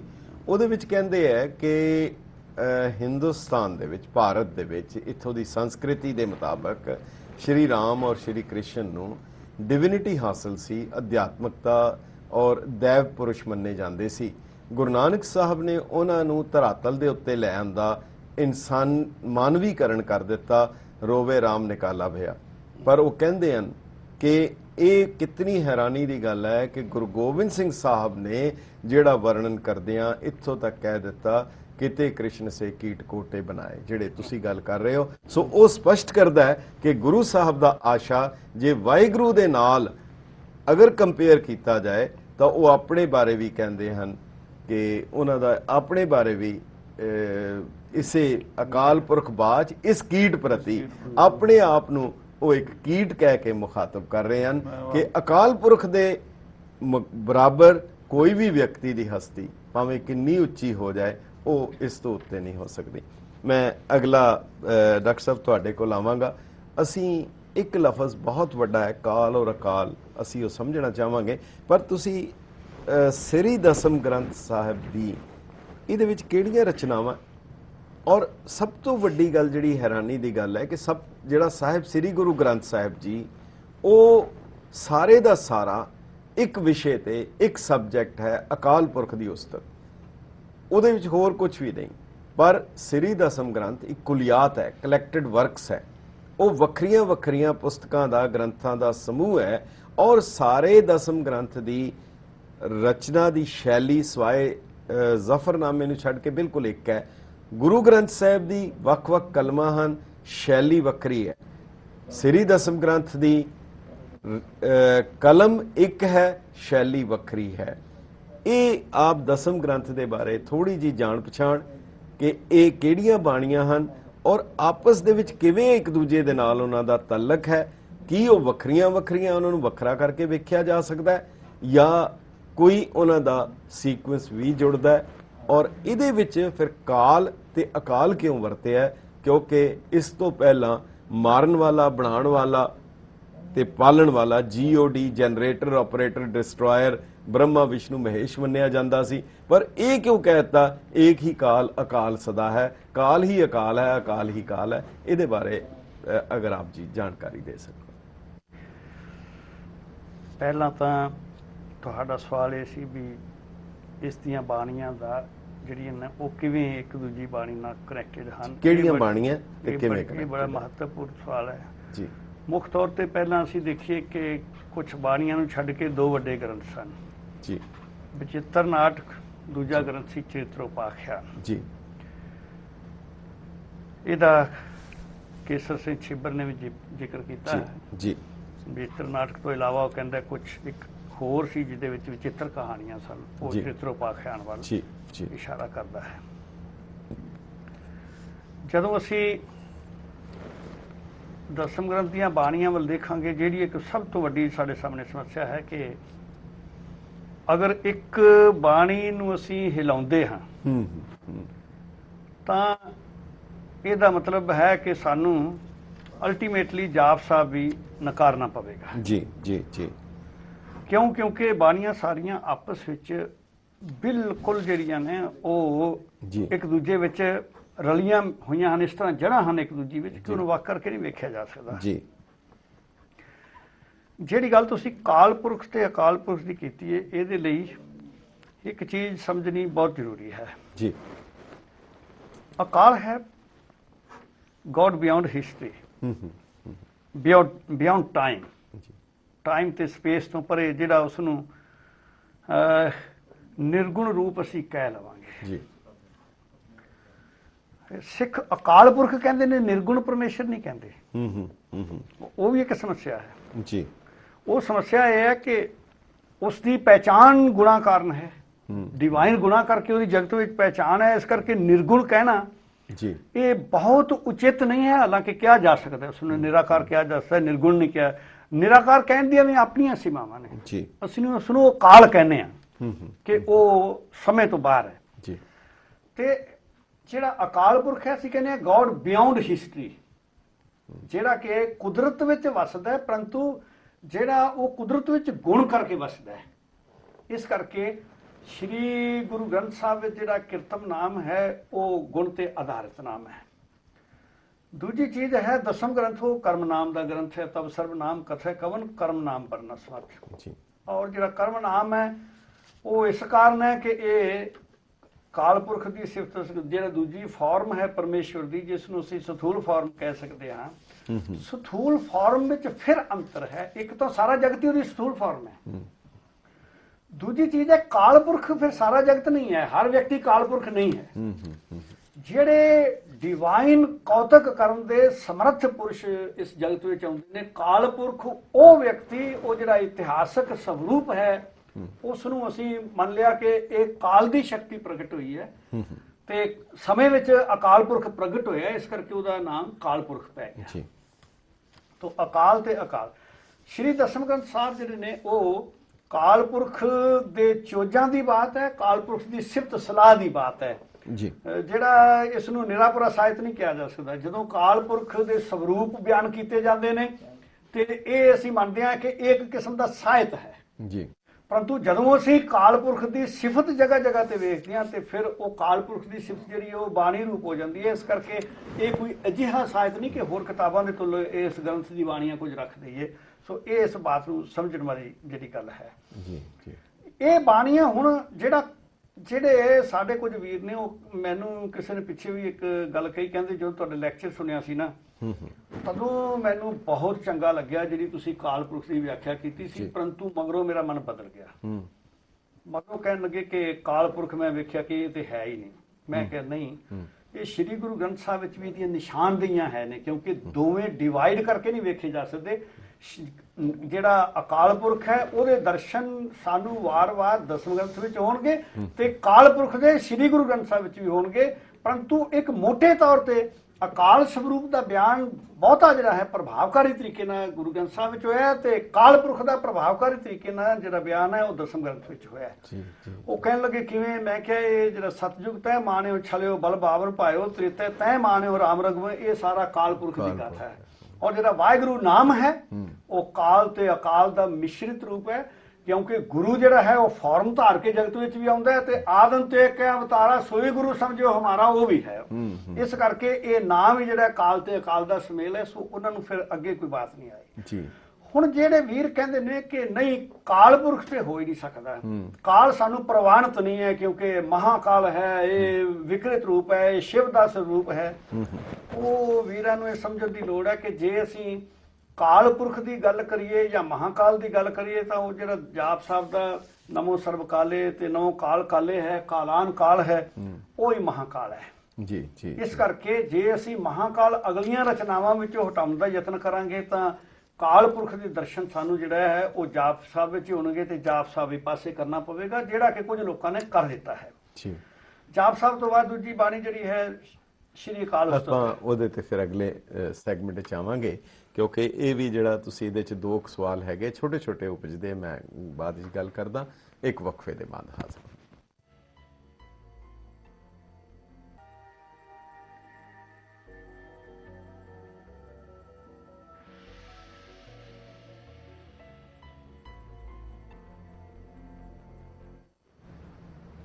ਗੈਟ ਪੰਜਾਬੀ ਦੇ ਦਾਨਸ਼ਵਰ ਦਰਸ਼ਕਾਂ ਦਾ ਵਕਫੇ ਦੇ ਬਾਅਦ ਨਿੱਘਾ ਸਵਾਗਤ ਹੈ। ਸ੍ਰੀ ਦਸਮ ਗ੍ਰੰਥ ਸਾਹਿਬ ਔਰ ਉਸ ਦੇ ਪਿਛੋਕੜ ਵਿੱਚ ਖਾਲਸੇ ਦਾ ਵਿਰਸਾ ਤੇ ਅੰਮ੍ਰਿਤ ਬਾਣੀ, ਇਹ ਇਸ ਦੇ ਬਾਰੇ ਡਾਕਟਰ ਜੋਤ ਸਿੰਘ ਜੀ, ਡਾਕਟਰ ਹਰਭਜਨ ਸਿੰਘ ਜੀ, ਸਿੰਘ ਸਾਹਿਬ ਗਿਆਨੀ ਸ਼ੇਰ ਸਿੰਘ ਜੀ ਔਰ ਗੁਰਿੰਦਰ ਮਾਨ ਜੀ ਜਾਣਕਾਰੀ ਦੇ ਰਹੇ ਹਨ ਔਰ ਵਾਕਈ ਹੀ ਇਹ ਜਾਣਕਾਰੀ ਜਿਹੜੀ ਹੈ ਬਹੁਤ ਹੀ ਕੀਮਤੀ ਹੈ। ਡਾਕਟਰ ਸਾਹਿਬ ਤੁਸੀਂ ਇੱਕ ਗੱਲ ਕੀਤਾ ਕਿ ਜਿਵੇਂ ਇੱਕ ਲਫ਼ਜ਼ ਵਰਤਿਆ ਸ੍ਰੀ ਦਸਮ ਗ੍ਰੰਥ ਸਾਹਿਬ ਦੀ ਸੰਪਾਦਨਾ, ਉਸ ਦੇ ਸਰੂਪ ਬਾਰੇ, ਜਿਵੇਂ ਅਸੀਂ ਵੇਖਦੇ ਹਾਂ ਕਿ ਜਿਵੇਂ ਸਾਰੇ ਦਾ ਸਾਰਾ ਦਸਮ ਗ੍ਰੰਥ ਉਹਦੇ ਵਿੱਚ ਕਲੈਕਟਡ ਵਰਕਸ ਹੈ, ਕੁਝ ਵੱਡੀਆਂ ਔਰ ਕੁਝ ਛੋਟੀਆਂ ਗ੍ਰੰਥਾਂ ਦਾ ਜਾਂ ਪੁਸਤਕਾਂ ਦਾ ਜਾਂ ਕਿਤਾਬਾਂ, ਅਸੀਂ ਜੋ ਵੀ ਕਹਿ ਲਈਏ, ਅਸੀਂ ਵੀ ਅਹਿਲੇ ਕਿਤਾਬ ਹਾਂ, ਪਰ ਉਹ ਵੱਖ-ਵੱਖ ਗ੍ਰੰਥਾਂ ਦਾ ਛੋਟਾ ਜਿਹਾ ਸੁਮੇਲ ਹੈ। ਹਾਲਾਂ ਉਹਨਾਂ ਦਾ ਵਿਸ਼ਾ ਵੀ ਵੱਖਰਾ ਹੈ, ਸਬਜੈਕਟ ਵੀ ਵੱਖਰਾ ਹੈ। ਉਹਦੇ ਵਿੱਚ ਕੁਝ ਬਾਣੀ ਬਿਲਕੁਲ ਅਧਿਆਤਮਕਤਾ ਦੀ ਹੈ, ਜਿਵੇਂ ਜਾਪ ਸਾਹਿਬ ਹੈ, ਅਕਾਲ ਉਸਤਤ ਹੈ, ਸਵਈਏ ਹੈ, ਸ਼ਬਦ ਹਜ਼ਾਰੇ ਹੈ, ਬਿਲਕੁਲ ਅਧਿਆਤਮਕਤਾ ਦੀ ਹੈ। ਕੁਝ ਉਹਦੇ ਵਿੱਚ ਪੁਰਾਣਕ ਗਾਥਾਵਾਂ ਦੀ ਵੀ ਹੈ, ਕੁਝ ਨਿਰੋਲ ਜਿਸ ਨੂੰ ਅਸੀਂ ਸਾਹਿਤਿਕ ਰਚਨਾਵਾਂ ਕਹਿੰਦੇ ਹਾਂ, ਕੁਝ ਸਰਕਾਰ ਨੂੰ ਲਿਖੀਆਂ ਚਿੱਠੀਆਂ ਵੀ ਹੈ, ਜਿਵੇਂ ਜ਼ਫਰਨਾਮਾ ਹੈ, ਜਾਂ ਜਿਵੇਂ ਪਿਆਰਾ ਸਿੰਘ ਪਦਮ ਕਹਿੰਦੇ ਸੀ ਕਿ ਅਕਾਲ ਪੁਰਖ ਨੂੰ ਲਿਖੀ ਚਿੱਠੀ ਵੀ ਹੈ ਬੇਨਤੀ ਚੁਪਈ। ਸੋ ਇਹ ਵਿਸ਼ੇ ਤਾਂ ਵੱਖਰੇ ਹੋ ਸਕਦੇ ਹਨ, ਪਰ ਵੈਸੇ ਤਾਂ ਜਿਵੇਂ ਗੁਰੂ ਗ੍ਰੰਥ ਸਾਹਿਬ ਨੂੰ ਵੀ ਕਈ ਵਾਰ ਇਸ ਨੂੰ ਵੀ ਇੱਕ ਅਧਿਆਤਮਕ ਸਾਹਿਤ ਹੀ ਕਿਹਾ ਜਾਂਦਾ ਹੈ ਜਦੋਂ ਬ੍ਰੌਡਰ ਤਰੀਕੇ ਦੇ ਨਾਲ। ਤੇ ਇਹ ਕੀ ਸਾਰੇ ਦਾ ਸਾਰਾ ਇਹਨੂੰ ਲਫ਼ਜ਼ ਅਗਰ ਵਰਤ ਲਿਆ ਜਾਏ ਕੋਈ ਵੀ, ਪਰ ਕੀ ਇਹਦੀ ਆਥਰਸ਼ਿਪ ਜਾਂ ਕਰਤ੍ਰਿਤਵ ਜਿਹੜਾ ਹੈ, ਇਹਦਾ ਰਾਈਟਰ ਜਿਹੜਾ ਹੈ, ਕੀ ਉਹ ਸਾਰੇ ਦੇ ਸਾਰੇ ਦਸਮ ਗ੍ਰੰਥ ਸਾਹਿਬ ਦਾ ਇੱਕੋ ਹੈ, ਇੱਕੋ ਕਲਮ ਤੋਂ ਹੈ ਜਾਂ ਉਹ ਵੱਖ ਹੈ? ਮੇਰਾ ਨਿਵੇਦਨ ਇਹ ਹੈ ਕਿ ਜਾਪ ਸਾਹਿਬ ਤੋਂ ਬਾਅਦ ਜਾਪ ਸਾਹਿਬ ਅੰਮ੍ਰਿਤ ਦੀ ਬਾਣੀ ਹੈ, ਉਸ ਸੰਬੰਧੀ ਸੰਦੇਹ ਕਰਨਾ ਬਿਲਕੁਲ ਹੀ ਉਚਿਤ ਨਹੀਂ ਜੀ। ਅਕਾਲ ਉਸਤਤ ਜਿਹੜੇ ਦਸਮ ਗ੍ਰੰਥ ਦੇ ਆਲੋਚਕ ਨੇ ਉਹ ਕੁਝ ਛੰਦਾਂ ਨੂੰ ਛੱਡ ਕੇ ਤ੍ਰਿਭੰਗੀ ਛੰਦਾਂ ਨੂੰ ਬਾਕੀ ਕਹਿੰਦੇ ਨੇ ਕਿ ਅਕਾਲ ਉਸਤਤ ਗੁਰੂ ਜੀ ਦੀ ਹੈ। ਜੀ। ਮੇਰਾ ਵਿਸ਼ਵਾਸ ਹੈ ਕਿ ਉਹ ਤ੍ਰਿਭੰਗੀ ਛੰਦ ਉਹਦਾ ਅਭਿੰਨ ਅੰਗ ਨੇ। ਮੈਂ ਆਪਣੀ ਪੁਸਤਕ ਵਿੱਚ ਉਹਦੀ ਚੰਗੀ ਵਿਆਖਿਆ ਕੀਤੀ ਹੈ ਜੀ। ਅਕਾਲ ਉਸਤਤ ਤੋਂ ਬਾਅਦ ਕਾਲ ਪੁਰਖ ਜੀ ਕੀ ਉਸਤਤ ਹੈ ਬਚਿੱਤਰ ਨਾਟਕ ਵਿੱਚ, ਉਹਦਾ ਸਿਰਲੇਖ ਕਾਲ ਪੁਰਖ ਜੀ ਕੀ ਉਸਤਤ ਹੈ। ਕਾਲ ਪੁਰਖ ਜੀ ਕੀ ਉਸਤਤ ਉਹੀ ਵਿਅਕਤੀ ਕਰਦਾ ਹੈ ਜਿਹੜਾ ਪਹਿਲਾਂ ਅਕਾਲ ਉਸਤਤ ਦੀ ਕਰ ਰਿਹਾ, ਇਹਦੇ 'ਚ ਕੋਈ ਸੰਦੇਹ ਨਹੀਂ ਹੋਣਾ ਚਾਹੀਦਾ। ਜੀ ਜੀ। ਔਰ ਜੋ ਇਸਦਾ ਰਚਨ ਕਰਤਾ ਹੈ ਉਹ ਆਪਣੀ ਆਤਮ ਕਥਾ ਲਿਖਦਾ ਹੈ ਜੀ। ਤੇ ਵਾਰ-ਵਾਰ ਇਹ ਸੰਕੇਤ ਦੇ ਰਿਹਾ ਕਿ ਇਹ ਆਤਮ ਕਥਾ ਕਵੀ ਦੀ ਹੈ ਜਿਹੜਾ ਇਹਦਾ ਰਚਨਹਾਰ ਹੈ। ਜੀ ਜੀ ਜੀ। ਕਵੀ ਬੰਸ ਵਰਣਨ ਲਿਖ ਦਿੱਤਾ ਤੇ ਉਹ ਜਿਹੜੀ ਉਥੋਂ ਸਾਫ਼ ਹੀ ਬਾਤ ਹੈ ਕਿ ਕਵੀ ਆਪਣੇ ਵੰਸ਼ ਦੇ ਬਾਰੇ ਵਰਣਨ ਕਰ ਰਿਹਾ ਹੈ ਜੀ। ਕਵੀ ਆਪਣੇ ਜਨਮ ਬਾਰੇ ਵਰਣਨ ਕਰ ਰਿਹਾ, ਤਾਂ ਇਹਦਾ ਮਤਲਬ ਕਿ ਕਵੀ ਇਹਦਾ ਰਚੈਤਾ ਜਿਹੜਾ ਹੈ ਜਿਸ ਦੀ ਆਤਮ ਕਥਾ ਹੈ ਔਰ ਜਿਹਦਾ ਜਨਮ ਪਟਨਾ ਸਾਹਿਬ ਹੈ, ਤਹੀਂ ਪ੍ਰਕਾਸ਼ ਸਾਹਿਬ ਹੈ, ਉਹ ਹੀ ਕਵੀ ਹੈ। ਜੀ ਜੀ। ਹੁਣ ਇਸ ਬਚਿੱਤਰ ਨਾਟਕ ਦੇ ਜਦੋਂ ਅੰਤ ਵਿੱਚ ਪਹੁੰਚਦੇ ਨੇ ਤੇ ਫਿਰ ਉਹ ਕਹਿੰਦੇ ਨੇ ਕਿ ਹੁਣ ਜਿਹੜੇ ਪੁਰਾਤਨ ਪੁਰਖ ਸਨ, ਜਿਵੇਂ ਜਿਵੇਂ ਬਜ਼ੁਰਗਾਂ ਤੋਂ ਕਥਾ ਕਹਾਣੀਆਂ ਸੁਣੀਆਂ ਨੇ ਅਵਤਾਰਾਂ ਦੀਆਂ, ਉਹ ਅਸੀਂ ਲਿਖਾਂਗੇ, ਪਰੰਤੂ ਪਹਿਲਾਂ ਚੰਡੀ ਚਰਿੱਤਰ ਲਿਖਾਂਗੇ। ਜੀ ਜੀ। ਤੋ ਚੰਡੀ ਚਰਿੱਤਰਾਂ ਦਾ ਆ ਜਾਣਾ ਇਹ ਸਿੱਧ ਕਰਦਾ ਹੈ ਕਿ ਜਿਸ ਨੇ ਆਤਮ ਕਥਾ ਲਿਖੀ ਸੀ ਉਸਨੇ ਚੰਡੀ ਚਰਿੱਤਰ ਲਿਖੇ ਨੇ, ਔਰ ਉਹ ਹੀ ਅੱਗੇ ਦੂਜੇ ਜਿਹੜੇ 24 ਅਵਤਾਰਾਂ ਦੀ ਗਾਥਾ ਹੈ ਉਹ ਵੀ ਉਸਨੇ ਪੂਰੀ ਕਰ ਦਿੱਤੀ ਹੈ। ਜੀ ਜੀ। ਰਿਹਾ ਕਵਿਵਾਚ ਬੇਨਤੀ ਆਪਣਾ ਕਵਿਵਾਚ ਬੇਨਤੀ ਚੌਪਈ, ਤਾਂ ਲਾਸਟ ਜਿਹੜਾ ਪਾਰਟ ਹੈ ਉਹ ਚਰਿਤਰੋਪਾਖਿਆਨ ਦਾ ਹੈ। ਜੀ। ਚਰਿਤਰੋਪਾਖਿਆਨ ਦੀ ਜਦੋਂ ਗੱਲ ਕਰਾਂਗੇ ਤਾਂ ਚਰਿਤਰਾਂ ਦੇ ਵਿੱਚ ਜਦੋਂ ਕੇਕਈ ਦੀ ਕਹਾਣੀ ਆਈ ਹੈ, ਤਾਂ ਕੇਕਈ ਦੇ ਵਰਦਾਨ ਵਾਲੀ ਕਹਾਣੀ ਜਦੋਂ ਰਾਮਾ ਅਵਤਾਰ ਵਿੱਚ ਆਈ ਹੈ, ਰਾਮਾ ਅਵਤਾਰ 1755 ਸੰਵਤ ਦੀ ਰਚਨਾ ਹੈ, ਅਸੀਂ ਇਹਨੂੰ 1698 ਈਸਵੀ ਕਹਿ ਲਈਏ ਜੀ। ਔਰ 1753 ਦੀ ਜਿਹੜੀ ਹੈ ਉਹ ਚਰਿਤਰੋਪਾਖਿਆਨ ਹੈ ਜੀ। ਚਰਿਤਰੋਪਾਖਿਆਨ ਦੇ ਵਿੱਚ ਜਦੋਂ ਕਹਾਣੀ ਆ ਗਈ ਹੈ ਤਾਂ ਜਿਸ ਨੇ ਰਾਮਾ ਅਵਤਾਰ ਲਿਖਿਆ ਉਸਨੇ ਕਿਹਾ ਕਿ ਇਹ ਕੇਕਈ ਦੇ ਵਰਦਾਨ ਵਾਲੀ ਕਹਾਣੀ ਜਿਹੜੀ ਅਸੀਂ ਪਹਿਲਾਂ ਚਰਿਤਰੋਪਾਖਿਆਨ ਵਿੱਚ ਕਰ ਆਏ ਹਾਂ, ਇਸ ਕਰਕੇ ਉਹ ਵਿਸਤਾਰ ਨਾਲ ਦੱਸਣ ਦੀ ਲੋੜ ਨਹੀਂ ਹੈ, ਉਹਦਾ ਭਾਵ ਸੀ ਵਿਸਤਾਰ ਨਾਲ ਦੱਸਣ ਦੀ। ਇਹਦਾ ਮਤਲਬ ਉਹਦਾ ਲਿੰਕ ਉਹਦੇ ਨਾਲ, ਇਹਦਾ ਮਤਲਬ ਇਹ ਹੈ ਕਿ ਜਿਸ ਨੇ ਚਰਿਤਰੋਪਾਖਿਆਨ ਲਿਖਿਆ ਉਸਨੇ ਰਾਮਾ ਅਵਤਾਰ ਲਿਖਿਆ ਹੈ, ਔਰ ਜਿਸ ਨੇ ਰਾਮਾ ਅਵਤਾਰ ਲਿਖਿਆ ਹੈ ਉਸੇ ਨੇ ਚੰਡੀ ਚਰਿੱਤਰ ਲਿਖੇ ਨੇ, ਤੇ ਉਸੇ ਨੇ ਆਤਮ ਕਥਾ ਜਿਹੜੀ ਹੈ ਬਚਿੱਤਰ ਨਾਟਕ ਲਿਖਿਆ ਹੈ। ਸੋ ਸਮੁੱਚਾ ਬਚਿੱਤਰ ਨਾਟਕ ਤੇ ਵੱਡੀ ਪੋਥੀ ਦੂਜੀ ਜਿਹੜੀ ਹੈ ਚਰਿਤਰੋਪਾਖਿਆਨ, ਔਰ ਚਰਿਤਰੋਪਾਖਿਆਨ ਦੇ ਵਿੱਚ ਮੇਰ ਕਰੋ ਤ੍ਰਿਣ ਤੇ ਮੋਇ ਜਾਏ, ਉਹਦੇ ਅਸੀਂ ਦਰਸ਼ਨ ਫਿਰ ਜਿਹੜੇ ਨੇ ਉਹ ਬਚਿੱਤਰ ਨਾਟਕ ਆਤਮ ਕਥਾ ਵਿੱਚ ਕਰ ਲੈਂਦੇ ਹਾਂ। ਇਸ ਕਰਕੇ ਇਹ ਬਾਣੀਆਂ ਇੰਟਰਲਿੰਕਡ ਨੇ, ਇਹਨਾਂ ਨੂੰ ਵੱਖਰੇ ਕਰਕੇ ਨਹੀਂ ਵੇਖਿਆ ਜਾ ਸਕਦਾ। ਦੂਜੀ ਚੀਜ਼ ਕਿ ਇਹ ਬਾਣੀ ਹੈ ਜਾਂ ਸਾਹਿਤ ਹੈ, ਇਹ ਇੱਕ ਬੜਾ ਵੱਡਾ ਸਵਾਲ ਹੈ। ਇਹ ਭੁਲੇਖਾ ਪਾਉਣ ਵਾਲੇ ਜਿਹੜੇ ਮੇਰੇ ਵੀਰ ਨੇ ਉਹ ਉਲਟ ਸੁਲਟ ਵਿਆਖਿਆ ਕਰਦੇ। ਇਹਦਾ ਮਤਲਬ ਲਫ਼ਜ਼ ਜਿਹੜਾ ਵਰਤ ਲਿਆ ਜਾਏ ਪਰ ਹੈ ਗੁਰੂ ਗੋਬਿੰਦ ਸਿੰਘ ਸਾਹਿਬ ਦੀ ਕਿਰਤ। ਇੱਕ ਤਾਂ ਕ੍ਰਿਤ ਹੋਣਾ ਦੀ ਹੈ, ਦੂਜੀ ਚੀਜ਼ ਇਹਨੂੰ ਸਮਝ ਲੈਣਾ ਚਾਹੀਦਾ ਕਿ ਸਾਹਿਤ ਵੀ ਹੈ ਤੇ ਕਿਸ ਕਿਸਮ ਦਾ ਹੈ। ਜੀ ਜੀ। ਜਾਪ ਸਾਹਿਬ ਸਾਹਿਤਕ ਰਚਨਾ ਨਹੀਂ ਹੈ, ਅਕਾਲ ਉਸਤਤ ਸਾਹਿਤਕ ਰਚਨਾ ਨਹੀਂ ਹੈ। ਜਿਹੜੀਆਂ ਕਥਾਵਾਂ ਨੇ ਉਹ ਸਾਹਿਤ ਵਿੱਚੋਂ ਲਈਆਂ ਨੇ ਤੇ ਸਾਹਿਤਕ ਨੇ, ਪਰੰਤੂ ਉਹਨਾਂ ਦਾ ਨਵੀਨ ਰੂਪ ਹੈ। ਜੀ ਜੀ। ਹੁਣ ਜਦੋਂ ਉਹਨਾਂ ਦੇ ਉੱਤੇ ਸ੍ਰੀ ਮੁਖ ਵਾਕ ਲਿਖੇ ਤਾਂ ਮੁਖ ਵਾਕ ਤੇ ਹੁੰਦੀ ਹੈ ਬਾਣੀ ਜਿਹੜੀ ਗੁਰੂ ਦੇ ਮੂੰਹ ਤੋਂ ਕੋਈ ਸਾਹਿਤਕ ਰਚਨਾ ਨਿਕਲ ਗਈ, ਉਹ ਵੀ ਅੰਮ੍ਰਿਤਮਈ ਹੈ ਜੀ। ਉਹ ਵੀ ਬਾਣੀ ਜਿਤਨੀ ਪਵਿੱਤਰ ਹੈ ਉਹਦੇ ਨਾਲ ਵੀ ਛੇੜਛਾੜ ਨਹੀਂ ਕੀਤੀ ਜਾ ਸਕਦੀ ਜੀ। ਦੂਜੀ ਚੀਜ਼ ਹੈ ਕਿ ਜੇ ਉਹ ਅਵਤਾਰ ਲਿਖਦੇ ਨੇ ਤੇ ਫਿਰ ਪਾਏ ਗਏ ਜਬ ਤੇ ਤੁਮਰੇ ਤਵਤੇ ਕੋ ਆਂਸਰੇ ਨਹੀਂ ਆਨਿਓ, ਇਹ ਰੱਬੀ ਬਾਣੀ ਤੇ ਹੈ। ਮੇਰ ਕਰੋ ਤ੍ਰਿਣ ਤੇ ਮੋਇ ਜਾਏ ਜੇ ਲਿਖਿਆ ਜਾ ਰਿਹਾ ਚਰਿਤਰੋਪਾਖਿਆਨ ਵਿੱਚ, ਔਰ ਵਾਹਿਗੁਰੂ ਜੀ ਦੀ ਸਿਫਤ ਜਿਹੜੀ ਹੈ ਸ਼ੁਰੂ ਹੀ ਉੱਥੋਂ ਕੀਤਾ ਜਾਂਦਾ, ਔਰ ਕਵਿਓ ਵਾਚ ਬੇਨਤੀ ਚੋਂ ਪਈ, ਇਸ ਨੂੰ ਕੌਣ ਕਹੇਗਾ ਕਿ ਇਹ ਬਾਣੀ ਨਹੀਂ ਹੈ। ਸੋ ਸ੍ਰੀ ਮੁਖ ਵਾਕ ਤੋਂ ਜੋ ਵੀ ਸ਼ਬਦ ਨਿਕਲ ਗਿਆ ਉਹ ਬਾਣੀ ਤੇ ਅਸੀਂ ਕਹਿੰਦੇ ਜਿਹੜਾ ਮੁਖ ਤੋਂ ਬੋਲਿਆ ਗਿਆ ਹੈ, ਸ੍ਰੀ ਗੁਰੂ ਮਹਾਰਾਜ ਜੀ ਦੇ ਮੂੰਹ ਤੋਂ ਬੋਲੀਆਂ ਗਈਆਂ। ਇਹਦੇ ਚ ਸਾਹਿਤਕ ਕ੍ਰਿਤੀਆਂ ਵੀ ਨੇ, ਪਰੰਤੂ ਉਹ ਸਾਹਿਤਕ ਕ੍ਰਿਤੀਆਂ ਵੀ ਅੰਮ੍ਰਿਤ ਭਰਪੂਰ ਨੇ, ਉਹਨਾਂ ਵਿੱਚ ਵੀ ਗੁਰੂ ਦੀ ਬਾਣੀ ਹੈ, ਰੱਬ ਦੀ ਸਿਫਤ ਹੈ। ਇਸ ਕਰਕੇ ਉਹਨਾਂ ਇਹ ਕਹਿ ਦੇਣਾ ਕਿ ਜੇ ਕਿਸੇ ਨੇ ਕਿਹਾ ਕਿ ਸਾਹਿਤਕ ਕ੍ਰਿਤੀਆਂ ਨੇ ਤਾਂ ਇਹ ਬਾਣੀ ਨਹੀਂ ਹੈ, ਇਹ ਮੈਂ ਸਮਝਦਾ ਕਿ ਇੱਕ ਜ਼ਿਆਦਤੀ ਹੈ ਤੇ ਠੀਕ ਦਿਸ਼ਾ ਵਿੱਚ ਕਿਸੇ ਚੀਜ਼ ਨੂੰ ਨਾ ਸਮਝਣਾ ਉਹ ਬਾਤ ਹੈ। ਡਾਕਟਰ ਸਾਹਿਬ ਇਹਦੇ 'ਚ ਇੱਕ ਛੋਟਾ ਜਿਹਾ ਹੋਰ ਪ੍ਰਸ਼ਨ ਹੈ ਜਿਹੜੀ ਗੁਰੂ ਸਾਹਿਬ ਨੇ, ਮੇਰਾ ਖਿਆਲ ਹੈ ਜਿੰਨੇ ਕੁ ਵੀ ਧਰਮਾਂ ਦੇ ਵੱਖ-ਵੱਖ ਅਵਤਾਰੀ ਪੁਰਸ਼ ਹੋਏ ਹੈ, ਸ਼ਾਇਦ ਗੁਰੂ ਕਲਗੀਧਰ ਪਿਤਾ ਸਾਹਿਬ ਸ੍ਰੀ ਗੁਰੂ ਗੋਬਿੰਦ ਸਿੰਘ ਸਾਹਿਬ ਜੀ ਮਹਾਰਾਜ ਹਨ ਜਿਨ੍ਹਾਂ ਨੇ ਆਪਣੀ ਆਤਮ ਕਥਾ ਲਿਖੀ ਹੈ। ਕਿਸੇ ਹੋਰ ਨੇ ਸ਼ਾਇਦ, ਮੇਰਾ ਖਿਆਲ ਹੈ, ਨਹੀਂ ਵਰਣਨ ਆਉਂਦਾ। ਇਹਦਾ ਕੋਈ ਸਮਾਂ ਹੈ ਕਦੋਂ ਇਹ ਮੁਕੰਮਲ ਹੋਈ, ਕਦੋਂ ਸੰਪੂਰਨ ਹੋਈ? ਉਹਨਾਂ ਨੇ ਕੁਲ ਦਾ ਵਰਣਨ ਕੀਤਾ, ਪਿੱਛੇ ਦਾ ਵਰਣਨ ਕਰਦਿਆਂ ਯੁੱਧਾਂ ਦਾ ਵਰਣਨ ਕੀਤਾ। ਇਹ ਕਿਹੜੇ ਸਾਲ ਵਿੱਚ ਹੋਈ ਹੈ ਸੰਪੂਰਨਤਾ? ਇਹ ਜਿਹੜਾ ਬਚਿੱਤਰ ਨਾਟਕ ਸਮੁੱਚਾ ਹੈ ਜੀ, ਪੂਰਾ ਬਚਿੱਤਰ ਨਾਟਕ ਜ਼ਫਰਨਾਮਾ ਨੂੰ ਛੱਡ ਕੇ ਬਾਕੀ ਬਚਿੱਤਰ ਇਹ ਕਦੋਂ? ਜ਼ਫਰਨਾਮਾ ਨੂੰ ਛੱਡ ਕੇ 1755 ਵਿੱਚ ਲਾਸਟ ਰਚਨਾ ਰਾਮਾਵਤਾਰ ਹੈ। 1698 ਈਸਵੀ 1698 ਈਸਵੀ ਜੀ। ਇਸ ਕਰਕੇ ਕੁਝ ਬੀਜਾਂ ਉੱਤੇ ਉਹ ਹੀ ਸੰਮਤ ਜਿਹੜਾ ਰਾਮਾਵਤਾਰ ਦੀ ਸਮਾਪਤੀ ਦਾ ਸੀ ਉਹ ਅੰਕਿਤ ਕੀਤਾ ਗਿਆ। ਜੀ ਜੀ। ਕਿਉਂਕਿ ਉਹ ਰਾਮਾਵਤਾਰ ਨੂੰ ਉਸ ਵੇਲੇ ਅੰਤਿਮ ਬਾਣੀ ਮਿਥ ਲਿਆ ਗਿਆ ਸੀ ਕਿ ਇੱਥੇ ਸ੍ਰੀ ਦਸਮ ਗ੍ਰੰਥੀ ਜਿਹੜੀ ਹੈ ਉਹ ਸੰਪੂਰਨਤਾ ਹੋ ਗਈ ਹੈ। ਅਸੀਂ ਵੇਖਦੇ ਹਾਂ ਕਿ 1745 ਦੇ ਵਿੱਚ ਕ੍ਰਿਸ਼ਨ ਅਵਤਾਰ ਜੀ ਸਮਾਪਤ ਹੁੰਦਾ ਹੈ ਔਰ ਉਹ ਅਨੰਦਪੁਰ ਸਾਹਿਬ ਸੰਮਤ 1700 ਹਾਂਜੀ ਔਰ 1753 ਜੀ 1753 1696 ਈਸਵੀ ਯਾਨੀ ਇਹ ਚਰਿਤਰੋਪਾਖਿਆਨ ਦੀ ਸਮਾਪਤੀ ਦਾ ਸਮਾਂ ਹੈ ਔਰ ਇਹ ਪੌਂਟਾ ਸਾਹਿਬ ਲਿਖਿਆ ਗਿਆ ਹੈ ਔਰ ਇਸ ਨੂੰ ਵੈਰੀਫਾਈ ਕੀਤਾ ਜਾ ਸਕਦਾ ਹੈ ਕਿ ਕਿਆ 1696 ਈਸਵੀ ਚ ਗੁਰੂ ਸਾਹਿਬ ਪੌਂਟਾ ਸਾਹਿਬ ਸਮਝਾ ਨਹੀਂ ਤੇ 1744 45 ਦੇ ਵਿੱਚ ਉਹ ਅਨੰਦਪੁਰ ਸਾਹਿਬ ਸਮਝਾ ਨਹੀਂ।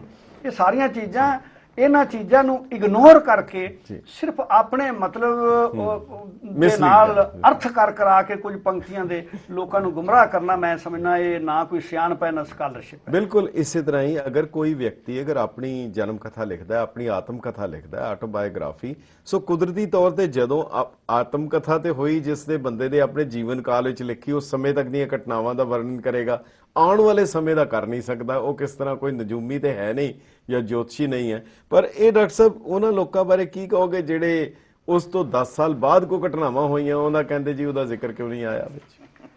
ਇਹਦੇ ਬਾਰੇ ਕੋਈ ਮੈਂ ਸਮਝਦਾ ਕਿ ਬੁੱਧੀ ਦੀ ਵਿਕ੍ਰਿਤੀ ਹੈ। ਜੀ ਜੀ। ਤੇ ਕਿਉਂਕਿ ਇੱਕ ਚੀਜ਼ ਮੈਂ ਬਹੁਤ ਸਪਸ਼ਟ ਕਰਨੀ ਚਾਹਾਂਗਾ ਕਿ ਦੇਖੋ, ਕਿਸੇ ਵੀ ਧਰਮ ਦੇ ਵਿੱਚ ਜਿਹੜਾ ਮਿਸ਼ਨਰੀ ਵਰਗ ਹੁੰਦਾ ਹੈ, ਜੀ ਜੀ, ਮਿਸ਼ਨਰੀ ਵਰਗ ਵਿਆਖਿਆਕਾਰ ਧਰਮ ਦਾ ਨਹੀਂ ਹੁੰਦਾ ਜੀ। ਧਰਮ ਦੇ ਵਿਆਖਿਆਕਾਰ ਤੇ ਡਾਕਟਰ ਜੋਤ ਸਿੰਘ ਵਰਗੇ ਵੱਡੇ ਲੋਕ ਜਾਂ ਸੰਪਰਦਾਇ ਗਿਆਨੀ ਜਿਨ੍ਹਾਂ ਨੇ ਸਿੱਖਿਆ ਲੰਬੇ ਸਮੇਂ ਤੱਕ ਪ੍ਰਾਪਤ ਕੀਤੀ ਹੈ, ਉਹ ਹੀ ਵਿਆਖਿਆਕਾਰ ਨੇ। ਮਿਸ਼ਨਰੀ ਦਾ ਕੰਮ ਤੇ ਜੋ ਵਿਆਖਿਆ ਹੋ ਚੁੱਕੀ ਹੈ ਲੋਕਾਂ ਤੱਕ ਉਸ ਨੂੰ ਪਹੁੰਚਾਉਣਾ, ਇਹ ਹੀ ਮਿਸ਼ਨਰੀ ਦਾ ਵਰਕ ਹੁੰਦਾ ਹੈ। ਹੁਣ ਸਾਡੇ ਸਮੱਸਿਆ ਇਹ ਹੋ ਗਈ ਹੈ ਕਿ ਜਿਹੜਾ ਬੰਦਾ ਮਿਸ਼ਨਰੀ ਦਾ ਕੰਮ ਕਰਦਾ ਹੈ ਉਹ ਸਮਝਦਾ ਹੈ ਵੀ ਮੈਂ ਧਰਮ ਦਾ ਵਿਆਖਿਆਕਾਰ ਹਾਂ, ਮੈਂ ਇਤਿਹਾਸ ਦਾ ਵਿਆਖਿਆਕਾਰ ਹਾਂ, ਮੈਂ ਸਿਧਾਂਤ ਦਾ ਵਿਆਖਿਆਕਾਰ ਹਾਂ, ਮੈਂ ਫਲਸਫੇ ਦਾ ਵਿਆਖਿਆਕਾਰ ਹਾਂ।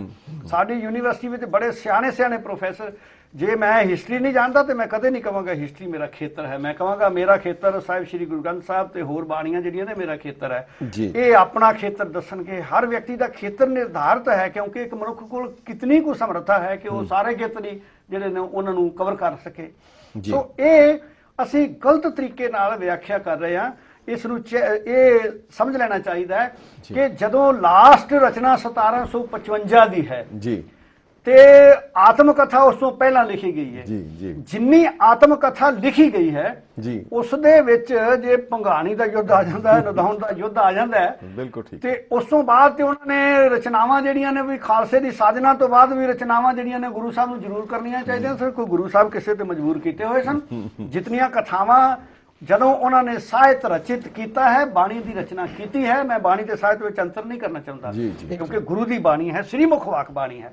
ਜਿਤਨੀਆਂ ਰਚਨਾਵਾਂ ਜਦੋਂ ਕੀਤੀਆਂ ਨੇ, ਜਦੋਂ ਉਹਨਾਂ ਨੇ ਆਤਮ ਕਥਾ ਲਿਖੀ ਹੈ, ਜਿੱਥੋਂ ਤੱਕ ਘਟਨਾਵਾਂ ਸਨ ਉਹਨਾਂ ਨੇ ਲਿਖ ਦਿੱਤੀਆਂ ਕੁਦਰਤੀ ਤੌਰ ਤੇ ਉਹੀ ਹੋਏਗੀ। ਉਸ ਤੋਂ ਉਹੀ ਮੈਨੂੰ ਪੁੱਛਣ ਲੱਗੇ, ਕਹਿੰਦੇ ਜੀ ਉਹਦੇ ਚ ਉਹਦਾ ਜ਼ਿਕਰ ਕਿਉਂ ਨਹੀਂ, ਖਾਲਸੇ ਦਾ ਸਿਰਜਣਾ ਦਾ ਜ਼ਿਕਰ ਕਿਉਂ ਨਹੀਂ? ਮੈਂ ਕਿਹਾ ਜੀ ਮੈਨੂੰ ਇੱਕ ਗੱਲ ਦਾ ਜਵਾਬ ਦੇ ਦਿਓ, ਗੁਰੂ ਗ੍ਰੰਥ ਸਾਹਿਬ ਵਿੱਚ ਬਲੂ ਸਟਾਰ ਦਾ ਜ਼ਿਕਰ ਕਿਉਂ ਨਹੀਂ ਹੈਗਾ? ਹਾਂ ਬਿਲਕੁਲ। ਕਹਿੰਦੇ ਜੀ ਇਹ ਕੀ ਮੂਰਖਾਂ ਵਾਲਾ ਸਵਾਲ ਹੈ। ਮੈਂ ਕਿਹਾ ਤੁਹਾਡਾ ਜਵਾਬ ਜਿੱਦਾਂ ਨਹੀਂ, ਇਹ ਸਾਡੇ ਵੀਰ ਵਾਰ-ਵਾਰ ਕਹਿੰਦੇ ਨੇ ਤੁਸੀਂ ਇਸ ਨੂੰ ਖਾਲਸੇ ਦਾ ਗ੍ਰੰਥ ਕਹਿੰਦੇ ਹੋ, ਫਿਰ ਖਾਲਸੇ ਦੀ ਸਿਰਜਣਾ ਦੀ ਬਾਤ ਇਹਦੇ ਚ ਕਿਉਂ ਨਹੀਂ? ਤੇ ਫਿਰ ਤੁਸੀਂ ਭਾਈ ਸ੍ਰੀ ਗੁਰੂ ਗ੍ਰੰਥ ਸਾਹਿਬ ਜੀ ਨੂੰ ਖਾਲਸੇ ਦਾ ਗ੍ਰੰਥ ਕਹਿੰਦੇ ਹੋ ਤੇ ਇਹਦੇ ਤੇ ਖਾਲਸੇ ਦੀ ਰਤਾ ਪਰ ਵੀ ਬਾਤ ਕੋਈ ਨਹੀਂ ਹੈ। ਖਾਲਸੇ ਦਾ ਇਸ ਕਰ ਇਹ ਹੁਜਤਾਂ ਹਨ। ਮੈਂ ਸਮਝਦਾ ਇਹ ਕੋਈ ਲੌਜਿਕ ਜਾਂ ਦਲੀਲ ਜਾਂ ਕੋਈ ਵਿਚਾਰ ਨਹੀਂ ਹੈ। ਜੀ ਜੀ। ਇੱਕ ਹੋਰ ਵੀ ਗੱਲ ਆ, ਐਡੀਸ਼ਨਲ ਪੁਆਇੰਟ ਜਿਹੜਾ ਕਰਨਾ ਚਾਹੀਦਾ, ਇਹ ਹੈਗੀ ਆ ਜਦੋਂ ਆਪਾਂ ਦੱਸਦੇ ਆ ਬਚਿੱਤਰ ਨਾਟਕ ਦੇ ਵਿੱਚ ਕਿੰਨਾ ਤੱਕ ਪਹੁੰਚਿਆ ਹੈ ਅਸੂਲ ਜਿਹੜੇ ਦਿੱਤੇ ਹੋਏ ਗੁਰੂ ਗੋਬਿੰਦ ਸਿੰਘ ਮਹਾਰਾਜ ਨੇ। ਫਿਰ ਜੇ ਆਪਾਂ ਦੇਖੀਏ ਸੈਨਾਪਤ ਦਾ ਕੰਮ, ਕਵੀ ਸੈਨਾਪਤ ਜਿਹੜਾ ਸੀਗਾ ਜੀ, ਉਹ ਕੰਟੀਨਿਊ ਕਰਦਾ ਟ੍ਰੈਡੀਸ਼ਨ। ਬਿਲਕੁਲ। ਉਹ ਬਚਿੱਤਰ ਨਾਟਕ ਦਾ ਪਾਰਟ 2 ਕਹਿ ਦੋ।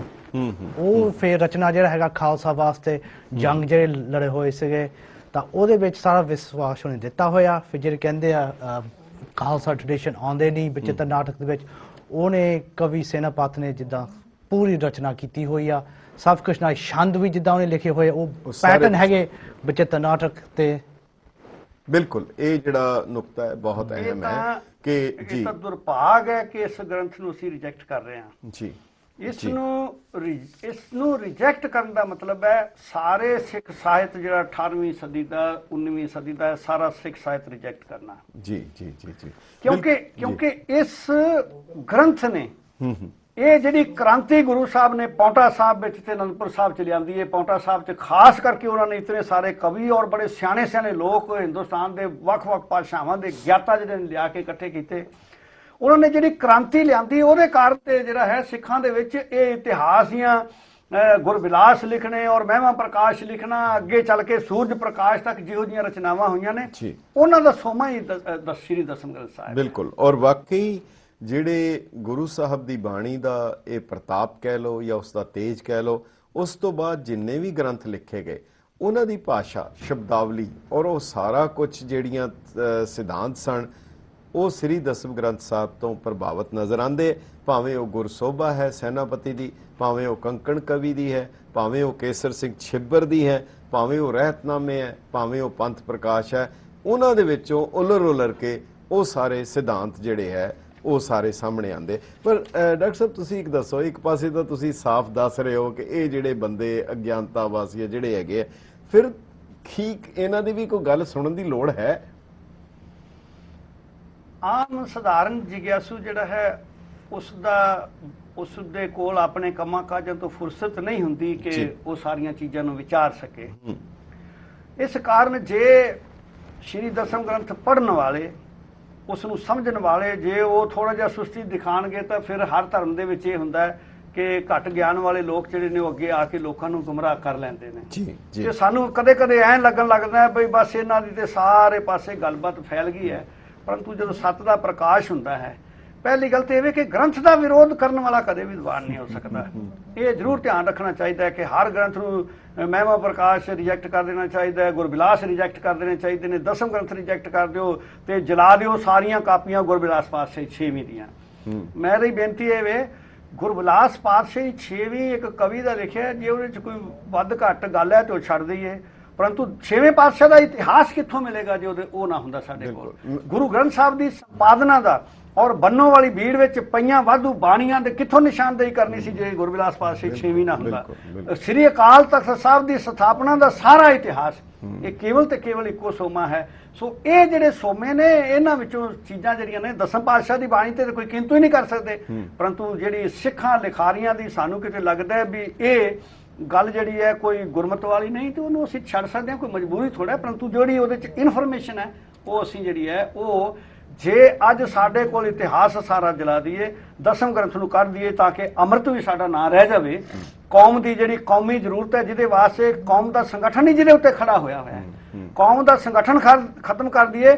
ਦਸਮ ਗ੍ਰੰਥ ਜਿਹੜਾ ਹੈ ਉਹ ਖਤਮ ਕਰਕੇ ਇਸ ਸਾਰੇ ਗ੍ਰੰਥ ਇਤਿਹਾਸ ਦੇ ਸਾਰ ਦਈਏ ਤੇ ਫਿਰ ਗੁਰੂ ਗ੍ਰੰਥ ਸਾਹਿਬ ਦੀ ਕੇਵਲ ਬਾਣੀ ਪੜ੍ਹ ਕੇ ਉਹ ਕਬੀਰ ਪੰਥੀ ਵੀ ਕਬੀਰ ਸਾਹਿਬ ਦੀ ਬਾਣੀ ਪੜ੍ਹਦੇ ਰਹੇ ਨੇ, ਕਿਤਨਾ ਕੋ ਪੁਸ਼ਟ ਸਮਾਜ ਉਹ ਬਣਾ ਸਕੇ ਨੇ। ਇਹ ਸਾਡੀ ਆਰਗੇਨਾਈਜੇਸ਼ਨ ਜਿਹੜੀ ਹੈ ਇਹਨਾਂ ਚੀਜ਼ਾਂ ਤੇ ਉਸਰੀ ਹੋਈ ਹੈ। ਇਹਨਾਂ ਨੂੰ ਹਟਾਉਣ ਦਾ ਮਤਲਬ ਹੈ ਆਰਗੇਨਾਈਜੇਸ਼ਨ ਨੂੰ ਢਾਹ ਲਾਣਾ ਨਹੀਂ। ਪਰ ਡਾਕਟਰ ਸਾਹਿਬ ਇੱਕ ਹੋਰ ਚੀਜ਼ ਤੁਸੀਂ ਵੇਖੋ ਕਿ ਇਹ ਜਿਹੜੇ ਬੰਦੇ ਜਿੰਨੇ ਕੁ ਵੀ ਕਰ ਰਹੇ ਆ, ਸਿੱਖ ਰਹਿਤ ਮਰਿਆਦਾ ਦੀ ਜਿਹੜੀ ਸ਼ਖਸੀ ਜੀਵਨ ਦਾ ਪਹਿਲੀ ਜਿਹੜੀ ਕਲਾਜ਼ ਆਂਦੀ ਹੈ ਉਹ ਹੈ ਸਵੇਰੇ ਉੱਠ ਕੇ ਉਹ ਸਿਮਰਨ ਕਰੇ, ਅੰਤਰ ਧਿਆਨ ਹੋ ਕੇ ਉਹ ਵਾਹਿਗੁਰੂ ਦਾ ਨਾਮ ਲਵੇ।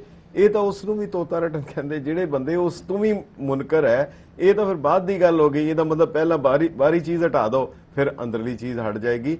ਇਹ ਤਾਂ ਜਿਵੇਂ ਗੋਭੀ ਦੇ ਪੱਤਿਆਂ ਤੋਂ ਲਾਈ ਜਾਓ, ਅਖੀਰ ਦੇ ਵਿੱਚ ਹੱਥ 'ਚ ਕੀ ਬਚਣਾ। ਇਹ ਜਿਹੜੇ ਹੈਗੇ ਆ। ਦੂਸਰੀ ਗੱਲ ਜਿਹੜੀ ਹੈ ਕਿ ਜੇਕਰ ਗੁਰੂ ਸਾਹਿਬ ਨੇ ਖੁਦ ਕਿਹਾ ਆਗਿਆ ਪਈ ਅਕਾਲ ਕੇ ਤਵੇ ਚਲਾਇਓ ਪੰਥ, ਤੇ ਜੇ ਅਕਾਲ ਪੁਰਖ ਦੀ ਆਗਿਆ ਨਾਲ ਚੱਲੇ ਹੋਏ ਪੰਥ ਨੂੰ ਕਿਹੜਾ ਛੇੜ ਸਕਦਾ, ਕਿਹੜਾ ਹਿਲਾ ਸਕਦਾ, ਕਿਹੜਾ ਕੋਈ ਕਿਸ ਦੀ ਉਹਦੇ 'ਚ ਹੈਗੀ ਹੈ।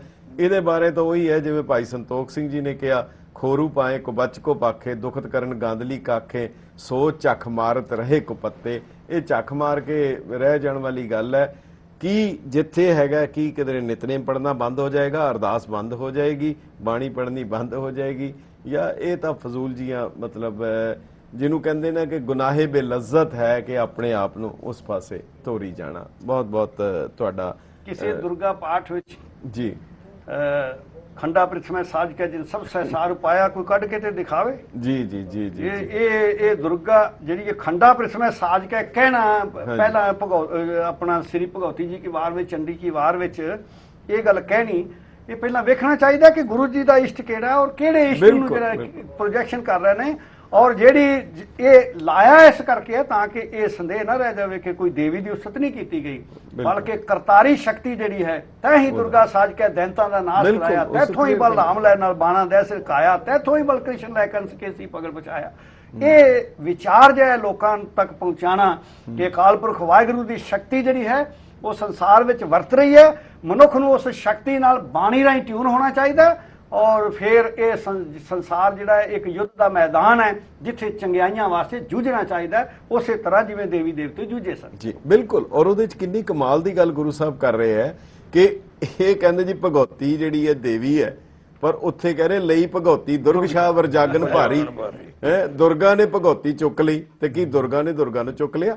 ਲਈ ਭਗਉਤੀ ਦੁਰਗ ਸ਼ਾਹ ਵਰਜਾਗਨ ਭਾਰੀ ਮਾਰੀ ਰਾਜੇ ਸ਼ੁੰਭ ਨੂੰ ਰਤ ਪੀਏ ਪਿਆਰੀ।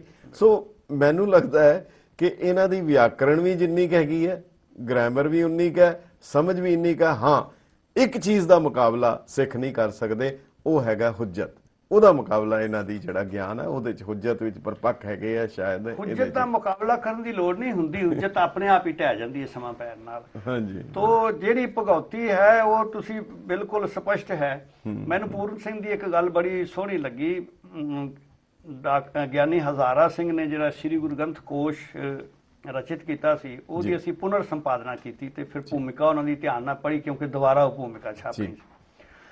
ਉਹ ਕਹਿੰਦੇ ਵੀ ਪੁਰਾਣੀ ਸ਼ਬਦਾਵਲੀ, ਪੁਰਾਣੇ ਸ਼ਬਦ ਜਦੋਂ ਗੁਰੂਮੁਖ ਤੋਂ ਨਿਕਲਦੇ ਨੇ ਤੇ ਅੰਮ੍ਰਿਤਧਾਰੀ ਹੋ ਜਾਂਦੇ ਨੇ। ਜੀ ਜੀ ਜੀ। ਉਹ ਕਹਿੰਦਾ ਕਿ ਉਹਨਾਂ ਦੇ ਕਈ ਵਾਰੀ ਅਰਥ ਬਦਲ ਜਾਂਦੇ ਨੇ, ਕਈ ਵਾਰੀ ਸਵਰੂਪ ਵੀ ਥੋੜਾ ਬਦਲ ਜਾਂਦਾ ਹੈ, ਉਹਨਾਂ ਦੇ ਅਰਥ ਬਿਲਕੁਲ ਪਰਿਵਰਤਿਤ ਹੋ ਜਾਂਦੇ ਨੇ, ਇੱਕ ਨਵੀਨ ਅਰਥ ਲੈ ਕੇ ਸ਼ਬਦ ਆ ਜਾਂਦੇ ਨੇ। ਠੀਕ ਉਸੇ ਤਰ੍ਹਾਂ ਜਦੋਂ ਇਹ ਦੇਵੀ ਦੇਵਤੇ, ਜਦੋਂ ਇਹਨਾਂ ਦੀ ਵਿਆਖਿਆ ਦਸਮ ਗ੍ਰੰਥ ਵਿੱਚ ਕੀਤੀ ਗਈ, ਇਹਨਾਂ ਦਾ ਕਿ ਰੂਪ ਹੀ ਬਦਲ ਜਾਂਦਾ ਹੈ। ਬਿਲਕੁਲ ਬਿਲਕੁਲ। ਔਰ ਉਹਨਾਂ ਜਿਵੇਂ ਮੁਰਾਰੀ, ਗੋਵਰਧਨ ਇਤਿਆਦਿਕ ਵਾਹਿਗੁਰੂ ਵਾਸਤੇ ਗੁਰੂ ਗ੍ਰੰਥ ਸਾਹਿਬ ਨੇ ਵਰਤ ਲਿਆ, ਤਿਵੇਂ ਇਹਨਾਂ ਸਾਰੇ ਨਾਵਾਂ ਨੂੰ, ਇਹਨਾਂ ਸਾਰੀਆਂ ਸ਼ਕਤਾਂ ਨੂੰ ਇੱਕ ਕਾਲ ਪੁਰਖ ਵਾਹਿਗੁਰੂ ਦੇ ਵਿੱਚ ਅਭੇਦ ਕਰਤਾ ਸਾਹਿਬ ਸ੍ਰੀ ਗੁਰੂ ਗੋਬਿੰਦ ਸਿੰਘ ਮਹਾਰਾਜ ਜੀ ਨੇ। ਉਹ ਇਤਨੀ ਇੱਕ ਵੱਡੀ ਕ੍ਰਾਂਤੀ ਜਿਹੜੀ ਉਹਨੂੰ ਪਹਿਚਾਨਣ ਦੀ ਲੋੜ ਹੈ। ਬਿਲਕੁਲ ਬਿਲਕੁਲ ਬਿਲਕੁਲ। ਜਿਹੜਾ ਗੁਰੂ ਸਾਹਿਬ ਨੇ ਉਹਦੀ ਡਾਇਮੈਂਸ਼ਨਸ ਚੇਂਜ ਕਰ ਦਿੱਤੀਆਂ। ਉਹ ਲਫ਼ਜ਼ ਜ਼ਰੂਰ ਲਏ, ਉਹ ਸ਼ਬਦ ਲਏ, ਪਰ ਉਹਨਾਂ ਸ਼ਬਦਾਂ ਦੇ ਬਲਕਿ ਕਈ ਦਫਾ ਤਾਂ ਇੱਕੋ ਹੀ ਸ਼ਬਦ ਦੇ ਨੇੜੇ ਨੇੜੇ ਹੀ ਵੱਖ, ਜਿਵੇਂ ਇਸ ਦੇ ਵਿੱਚ ਆਇਆ ਕਿ ਮੈਨੂੰ ਉਸ ਦੇ ਬਾਰੇ ਉਹ ਭੁੱਲ ਰਿਹਾ ਹੈਗਾ, ਪਦਮਾਪਤ ਬਾਰੇ। ਕਾਹੇ ਕੋ ਡੋਲਤ ਹੈ ਤੁਮਰੀ ਸੁਧ ਸੁੰਦਰ ਸ੍ਰੀ ਪਦਮਾਪਤ ਲੈ ਹੈ, ਕਾਹੇ ਕੋ ਡੋਲਤ ਹੈ ਤੁਮਰੀ ਸੁਧ ਸੁੰਦਰ ਸ੍ਰੀ ਪਦਮਾਪਤ ਲੈ ਹੈ, ਤੇ ਨਾਲ ਹੀ ਕਰ ਰਹੇ ਹੈ ਪਾਰ ਨਾ ਪਾਏ ਸਕੇ ਪਦਮਾਪਤ ਭੇਦ ਕਦੇ ਭੇਦ ਉਚਾਰੇ। ਹੁਣ ਇਹਨੂੰ ਸਮਝਣ ਲਈ ਮੇਰਾ ਖਿਆਲ ਹੈ ਕਿ ਉਹ ਥੋੜੀ ਜੀ ਹੁਜਤ ਤੋਂ ਹਟ ਕੇ ਫਿਰ ਸ਼ਰਧਾ ਚਾਹੀਦੀ ਹੈ। ਤਾਂ ਹੀ ਅਸੀਂ ਅਰਦਾਸ ਵੀ ਕਰਦੇ ਹਾਂ ਕਿ ਸਿਦਕ ਦਾਨ, ਭਰੋਸਾ ਦਾਨ ਅਗਰ ਅਸੀਂ ਉਹ ਕਰ ਸਕੀਏ। ਤੇ ਗਿਆਨੀ ਜੀ, ਤੁਸੀਂ ਕਾਫੀ ਦੇਰ ਦਾ ਮਤਲਬ ਇਹਦਾ ਪ੍ਰਚਾਰ ਪ੍ਰਸਾਰ ਵੀ ਕਰ ਰਹੇ ਹੋ, ਨਾ ਕੇਵਲ ਗੁਰੂ ਗ੍ਰੰਥ ਸਾਹਿਬ, ਸ੍ਰੀ ਦਸਮ ਗ੍ਰੰਥ ਸਾਹਿਬ, ਬਲਕਿ ਜਿਹੜੀਆਂ ਸਹਾਇਕ ਗ੍ਰੰਥ ਹੈ ਉਹਨਾਂ ਦਾ ਵੀ ਤੁਹਾਡਾ ਅਧਿਐਨ ਜਿਹੜਾ ਹੈਗਾ ਉਹ ਬਹੁਤ ਕਾਫੀ ਡੂੰਘਾ ਹੈ। ਗੁਰੂ ਸਾਹਿਬ ਨੇ ਸ਼ਸਤਰਾਂ ਨੂੰ ਪੀਰ ਕਿਉਂ ਕਿਹਾ? ਇਹ ਹਮਾਰੇ ਪੀਰ, ਇਹ ਕਿਉਂ ਕਿਹਾ? ਸਤਿਗੁਰੂ ਕਲਗੀਧਰ ਪਾਤਸ਼ਾਹ ਮਹਾਰਾਜ ਨੇ ਜੋ 6ਵੇਂ ਪਾਤਸ਼ਾਹ ਨੇ ਮੇਰੀ ਪੀਰੀ ਧਾਰਨ ਕੀਤੀ ਸੀ, ਉਹ ਸਿਧਾਂਤ ਜਿਹਨੂੰ ਸਾਨੂੰ ਦਿੱਤਾ ਸੀ, ਪੀਰ ਜੋ ਹੈ ਇਹ ਬਜ਼ੁਰਗ ਨੂੰ ਕਹਿੰਦੇ ਆ, ਵੱਡੇ ਨੂੰ ਕਹਿੰਦੇ ਆ। ਅੱਛਾ। ਸਤਿਕਾਰਯੋਗ ਜਿਹੜਾ ਹੁੰਦਾ ਜੀ। ਤੇ ਜਿਹੜਾ ਵੀ ਸਾਡੇ ਲਈ ਕਲਿਆਣਕਾਰੀ ਹੋਵੇ, ਸਾਡੇ ਲਈ ਭਲਾ ਕਰਨ ਵਾਲਾ ਹੋਵੇ, ਜਿਵੇਂ ਗੁਰੂ ਨਾਨਕ ਸਾਹਿਬ ਨੂੰ ਭਾਈ ਗੁਰਦਾਸ ਜੀ ਨੇ ਪੀਰ ਕਿਹਾ, ਜਾਹਰ ਪੀਰ ਜਗਤ ਪਰ ਬਾਬਾ ਜੀ। ਤੇ 6ਵੇਂ ਪਾਤਸ਼ਾਹ ਲਈ ਵੀ ਭਾਈ ਸਾਹਿਬ ਕਹਿੰਦੇ ਛਟਮ ਪੀਰ ਬੈਠਾ ਗੁਰ ਭਾਰੀ ਜੀ। ਤੋ ਪੀਰ ਦਾ ਮਤਲਬ ਹੈ ਬਜ਼ੁਰਗ, ਵੱਡਾ, ਸ਼ਕਤੀਸ਼ਾਲੀ, ਸਾਡੀ ਰੱਖਿਆ ਕਰਨ ਵਾਲਾ। ਉਹ ਅਕਾਲ ਪੁਰਖ ਵਾਹਿਗੁਰੂ ਹੈ। ਜਿਵੇਂ ਡਾਕਟਰ ਸਾਹਿਬ ਨੇ ਦੋਹਰਾ ਪੜਿਆ ਸੀ, ਨਮਸਕਾਰ ਸ੍ਰੀ ਖੜਗ ਕੋ ਕਰੋ ਸੋ ਹਿਤ ਚਿਤਲਾਏ। ਖੜਗ ਨਾਮ ਖੰਡੇ ਦਾ, ਤੇ ਇੱਥੇ ਖੜਗ ਅਕਾਲ ਪੁਰਖ ਨੂੰ ਖੜਗ ਰੂਪ ਚ ਵੇਖਿਆ ਗਿਆ, ਕਿਉਂਕਿ ਗੁਰੂ ਸਾਹਿਬ ਜੀ ਦੀ ਬਾਣੀ ਚ ਇਹ ਗੱਲ ਸਿਧਾਂਤ ਜੋ ਵੀ ਕੁਝ ਪੈਦਾ ਹੋਇਆ ਸੰਸਾਰ ਦੇ ਵਿੱਚ ਉਹ ਅਕਾਲ ਪੁਰਖ ਦੇ ਵਿੱਚੋਂ ਹੀ ਪੈਦਾ ਹੋਇਆ। ਸਾਰਿਆਂ ਦਾ ਮੂਲ ਸਰੋਤ ਜਿਹੜਾ ਹੈ ਉਹ ਅਕਾਲ ਪੁਰਖ ਹੈ। ਤੇ ਸ਼ਸਤਰ ਜਿਹੜੇ ਨੇ ਇਹ ਸਾਡੀ ਰਾਖੀ ਕਰਦੇ ਨੇ, ਸਾਡਾ ਧਰਮ ਬਚਾਉਂਦੇ ਨੇ, ਸਾਡੀ ਮਰਿਆਦਾ ਬਚਾਉਂਦੇ ਨੇ, ਸਾਡੀ ਸੱਭਿਅਤਾ ਬਚਾਉਂਦੇ ਨੇ। ਇਸ ਕਰਕੇ ਗੁਰੂ ਗੋਬਿੰਦ ਸਿੰਘ ਸੱਚੇ ਪਾਤਸ਼ਾਹ ਜੀ ਨੇ ਸ਼ਸਤਰਾਂ ਦੀ ਮਹਾਨਤਾ ਨੂੰ ਮੁੱਖ ਰੱਖਦਿਆਂ ਹੁਕਮ ਦਿੱਤਾ ਸੀ, ਜਬ ਹਮਰੇ ਦਰਸ਼ਨ ਕੋ ਆਵੋ ਬਨ ਸੁਚੇਤ ਤਨ ਸ਼ਸਤਰ ਸਜਾਵੋ, ਕਮਰ ਕਸਾ ਕਰ ਦਿਓ ਦਿਖਾਈ, ਹਮਰੀ ਖੁਸ਼ੀ ਹੋਏ ਅਧਕਾਈ। ਵੀ ਜਦੋਂ ਸਾਡੇ ਦਰਬਾਰ ਚ ਆਉਣਾ, ਸ਼ਸਤਰ ਸਜਾ ਕੇ ਆਉਣਾ, ਸ਼ਸਤਰਾਂ ਦਾ ਪਹਿਰਾ ਰੱਖਣਾ, ਸ਼ਸਤਰਾਂ ਦਾ ਸਤਿਕਾਰ ਕਰਨਾ, ਔਰ ਆਪਣੇ ਸੀਸ ਦੇ ਉੱਤੇ ਵੀ ਸ਼ਸਤਰ ਚੱਕਰ ਗੁਰੂ ਕਲਗੀਧਰ ਪਾਤਸ਼ਾਹ ਮਹਾਰਾਜ ਦੇ ਅਸੀਂ ਦੇਖਦੇ ਹਾਂ। ਬਾਬਾ ਦੀਪ ਸਿੰਘ ਜੀ ਦੇ ਦੁਮਾਲੇ ਦੇ ਚੱਕਰ ਅੱਜ ਵੀ ਸ੍ਰੀ ਅਕਾਲ ਤਖਤ ਸਾਹਿਬ ਤੇ ਰੋਜ਼ ਸ਼ਾਮ ਨੂੰ ਦਰਸ਼ਨ ਕਰਾਏ ਜਾਂਦੇ ਆ। ਤੋ ਉਹ ਇਹ ਸ਼ਸਤਰਾਂ ਨੂੰ ਸੀਸ ਤੇ ਰੱਖਣਾ, ਸਤਿਕਾਰ ਦੇਣਾ। ਔਰ ਤੁਸੀਂ ਅੱਜ ਦੇਖੋ ਤਖਤ ਸਾਹਿਬਾਂ ਉੱਤੇ ਵੀ, ਸ੍ਰੀ ਅਕਾਲ ਤਖਤ ਸਾਹਿਬ ਤੇ ਵੀ, ਸ੍ਰੀ ਕੇਸਗੜ੍ਹ ਸਾਹਿਬ, ਪਟਨਾ ਸਾਹਿਬ, ਹਜੂਰ ਸਾਹਿਬ, ਸਾਰੇ ਤਖਤਾਂ ਦੇ ਉੱਤੇ ਸ਼ਸਤਰਾਂ ਦਾ ਪ੍ਰਕਾਸ਼ ਕੀਤਾ ਜਾਂਦਾ, ਕਿਉਂਕਿ ਅਕਾਲ ਪੁਰਖ ਪਾਵਰਫੁਲ ਹੈ। ਕੋਈ ਵੀ ਤਾਕਤਵਰ, ਤਾਕਤ ਤੋਂ ਬਿਨਾਂ ਤਾਕਤਵਰ ਨਹੀਂ ਬਣ ਸਕਦਾ। ਕੋਈ ਵੀ ਪਾਵਰਫੁਲ ਬੰਦਾ ਪਾਵਰ ਤੋਂ ਬਿਨਾਂ ਪਾਵਰਫੁਲ ਨਹੀਂ ਬਣ ਸਕਦਾ। ਸ਼ਕਤੀਸ਼ਾਲੀ ਸ਼ਕਤੀ ਤੋਂ ਬਿਨਾਂ ਨਹੀਂ ਘੁਆ ਸਕਦਾ। ਸੋ ਅਕਾਲ ਪੁਰਖ ਦੀ ਜਿਹੜੀ ਸ਼ਕਤੀ ਹੈ ਉਹ ਸ਼ਸਤਰਾਂ 'ਚ ਬਿਰਾਜਮਾਨ ਹੈ, ਜਿਹੜੀ ਸਾਡੇ ਧਰਮ ਨੂੰ, ਸਾਡੀ ਸੱਭਿਅਤਾ ਨੂੰ ਬਚਾਉਣ ਵਾਸਤੇ ਅਕਾਲ ਪੁਰਖ ਨੇ ਮੁੱਢ ਤੋਂ ਸਾਨੂੰ ਦਿੱਤੀ ਹੈ। ਤਾਂ ਮਹਾਰਾਜ ਬਚਨ ਕਰਦੇ, ਸ਼ਸਤਰਨ ਕੇ ਅਧੀਨ ਹੈ ਰਾਜ, ਜੋ ਨਾ ਧਰੈ ਤਿਸ ਬਿਗੜੈ ਕਾਜ, ਜਾਂ ਤੇ ਸਰਬ ਖਾਲਸਾ ਸੁਣੀਐ, ਆਯੁਧ ਧਰਵੇ ਉੱਤਮ ਗੁਣੀਐ। ਵੀ ਸ਼ਸਤਰ ਧਾਰੀ ਹੋਵੋ, ਸ਼ਸਤਰ ਸਜਾ ਕੇ। ਛੇਵੇਂ ਪਾਤਸ਼ਾਹ ਨੇ ਮੀਰੀ ਪੀਰੀ ਦੀਆਂ ਤੇਗਾਂ ਧਾਰਨ ਕੀਤੀਆਂ, ਤੇ ਸੰਕੇਤ ਮਿਲਦੇ ਵੀ ਗੁਰੂ ਨਾਨਕ ਸਾਹਿਬ ਤੋਂ ਹੀ ਸ਼ਸਤਰ ਦਾ ਮਹਾਨਤਾ। ਭਾਈ ਸਾਹਿਬ ਭਾਈ ਗੁਰਦਾਸ ਜੀ ਦੀ ਬਾਣੀ ਚ ਆਉਂਦਾ, ਆਸਾ ਹੱਥ ਕਿਤਾਬ ਕੱਛ। ਜਦੋਂ ਮਹਾਰਾਜ ਮੱਕੇ ਗਏ ਨੇ ਤੇ ਆਸਾ ਕਹਿੰਦੇ ਸੋਟੇ ਨੂੰ, ਕਿਉਂਕਿ ਸੋਟੇ ਦੀ ਲੋੜ ਹੈ ਆਪਣੇ ਸਰੀਰ ਵਾਸਤੇ, ਆਪਣੀ ਰੱਖਿਆ ਵਾਸਤੇ। ਤੇ ਗੁਰੂ ਸਾਹਿਬ ਜੀ ਨੇ ਉਹਨਾਂ ਚੀਜ਼ਾਂ ਨੂੰ ਅੱਗੇ, ਜਿਹੜਾ ਗੁਰੂ ਨਾਨਕ ਸਾਹਿਬ ਨੇ ਸਿਧਾਂਤ ਦਿੱਤਾ ਸੀ ਬਈ ਜੇ ਜੀਵੈ ਪਤ ਲੱਥੀ ਜਾਏ, ਸਭ ਹਰਾਮ ਜੇਤਾ ਕਿਛ ਖਾਏ, ਉਸੇ ਸਿਧਾਂਤ ਨੂੰ ਛੇਵੇਂ ਪਾਤਸ਼ਾਹ ਨੇ ਮੀਰੀ ਪੀਰੀ ਦੇ ਰੂਪ ਚ ਲਿਆ। ਤੇ 10ਵੇਂ ਪਾਤਸ਼ਾਹ ਨੇ ਸ਼ਸਤਰਾਂ ਦਾ ਪ੍ਰਕਾਸ਼ ਖਾਲਸੇ ਦੇ ਜਿਹਨ ਵਿੱਚ ਕਰਨ ਵਾਸਤੇ ਐਸੀ ਬਾਣੀ, ਸ਼ਸਤਰ ਨਾਮ ਵਾਲਾ ਇੱਕ ਬਾਣੀ ਰਚੀ ਸ੍ਰੀ ਦਸਮ ਗ੍ਰੰਥ ਸਾਹਿਬ ਦੇ ਅੰਦਰ। ਉਹ ਸ਼ਸਤਰ ਨਾਮ ਵਾਲਾ ਵਿੱਚ ਮਹਾਰਾਜ ਕਹਿੰਦੇ ਨੇ, ਅਸ ਕਿਰਪਾਨ ਖੰਡੋ ਖੜਗ, ਤੁਪਕ ਤਬਰਿਆਰ ਤੀਰ, ਸਹਿਬ ਸਰੋਹੀ ਸਹਿਤੀ ਯਹ ਹਮਾਰੇ ਪੀਰ। ਇੱਕ ਘਟਨਾ ਇਤਿਹਾਸਕ ਹੈ ਕਿ ਗੁਰੂ ਸਾਹਿਬ ਨੂੰ ਕੋਟਕਪੂਰੇ ਦੇ ਸਰਦਾਰ ਕਪੂਰੇ ਨੇ ਪੁੱਛਿਆ, ਤੇ ਆਪਾਂ ਇਸ ਤੇ ਅੱਗੇ ਗੱਲ ਕਰਾਂਗੇ। ਤੁਸੀਂ ਇੱਕ ਬੜੀ ਸੋਹਣੀ ਗੱਲ ਕਹੀ, ਆਸਾ ਹੱਥ ਕਿਤਾਬ ਕੱਚ। ਮੈਨੂੰ ਅੱਜ ਪਤਾ ਲੱਗਾ ਕਿ ਆਸਾ ਸੋਟੇ ਨੂੰ ਕਹਿੰਦੇ ਆ, ਸ਼ਾਇਦ ਤਾਂ ਹੀ ਕਰਕੇ ਨਿਹੰਗ ਸਿੰਘ ਸੋਟੇ ਨੂੰ ਅਕਲਦਾਨ ਕਹਿੰਦੇ। ਸੋ ਇੱਕ ਵਕਫੇ ਦੇ ਬਾਅਦ ਅਸੀਂ ਹਾਜ਼ਰ ਹੁੰਨੇ ਆ। ਆਪ ਆਪਣੀ ਗੱਲ ਜਾਰੀ ਰੱਖਾਂ, ਡਾਕਟਰ ਸਾਹਿਬ ਵੀ ਇਹਦੇ ਚ ਕੁਝ ਆਪਣੇ ਵਿਚਾਰ ਦੇਣਗੇ। ਬਹੁਤ ਬਹੁਤ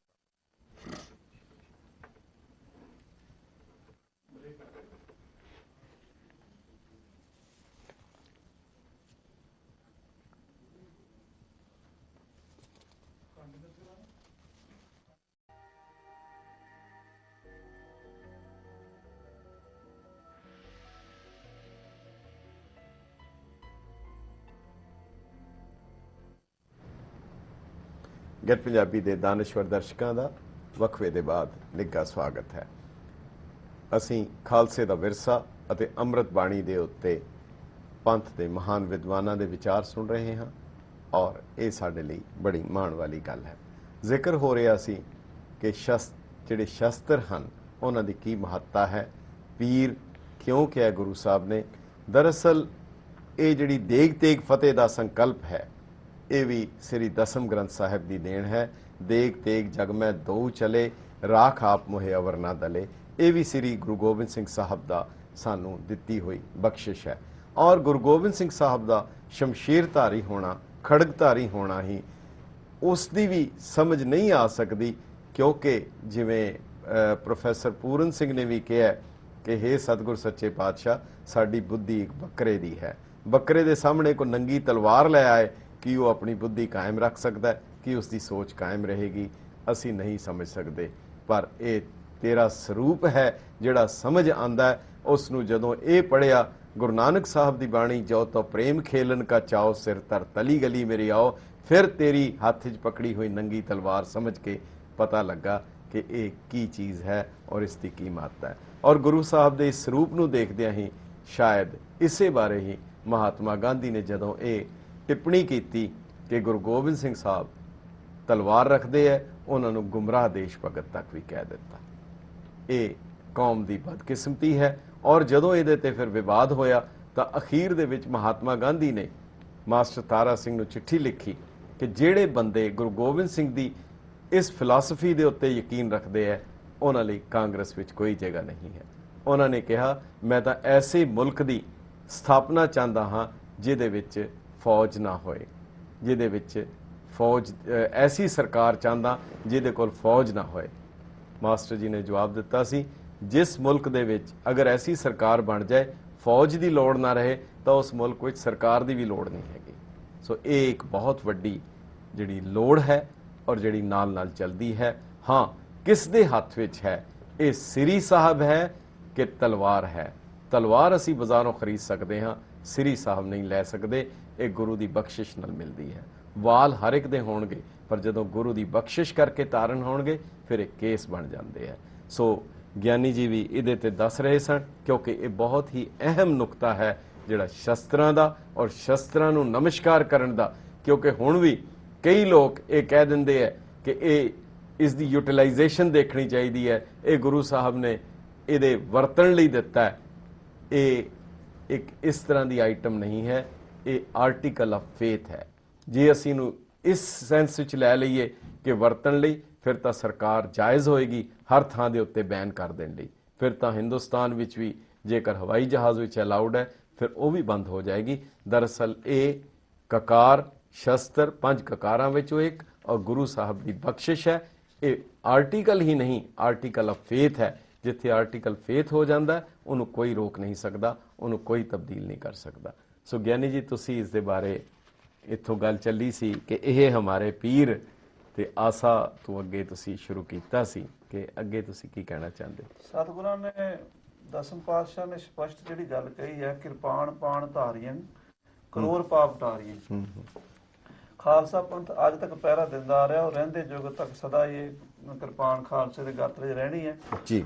ਔਰ ਜਿਹੜਾ ਸਾਡਾ ਨਿਸ਼ਾਨ ਸਾਹਿਬ ਹੈ ਜੀ, ਉਹ ਨਿਸ਼ਾਨ ਸਾਹਿਬ ਤੇ ਜੋ ਖੰਡਾ ਹੈ ਜੀ, ਉਹ ਵੀ ਇਸ ਸੰਸਾਰ ਦੇ ਕੁੱਲ ਕੌਮਾਂ ਦੇ ਝੰਡੇ ਵੇਖ ਲਓ, ਇੱਕ ਖਾਲਸੇ ਦੇ ਝੰਡੇ ਦੀ ਵਿਲੱਖਣਤਾ ਹੈ। ਜੀ। ਨਿਸ਼ਾਨ ਸਾਹਿਬ ਜੀ ਦੀ ਵਿਲੱਖਣਤਾ ਕਿ ਉਹਦੇ ਉੱਤੇ ਸ਼ਸਤਰ ਸੁਭਾਇਮਾਨ। ਜੀ।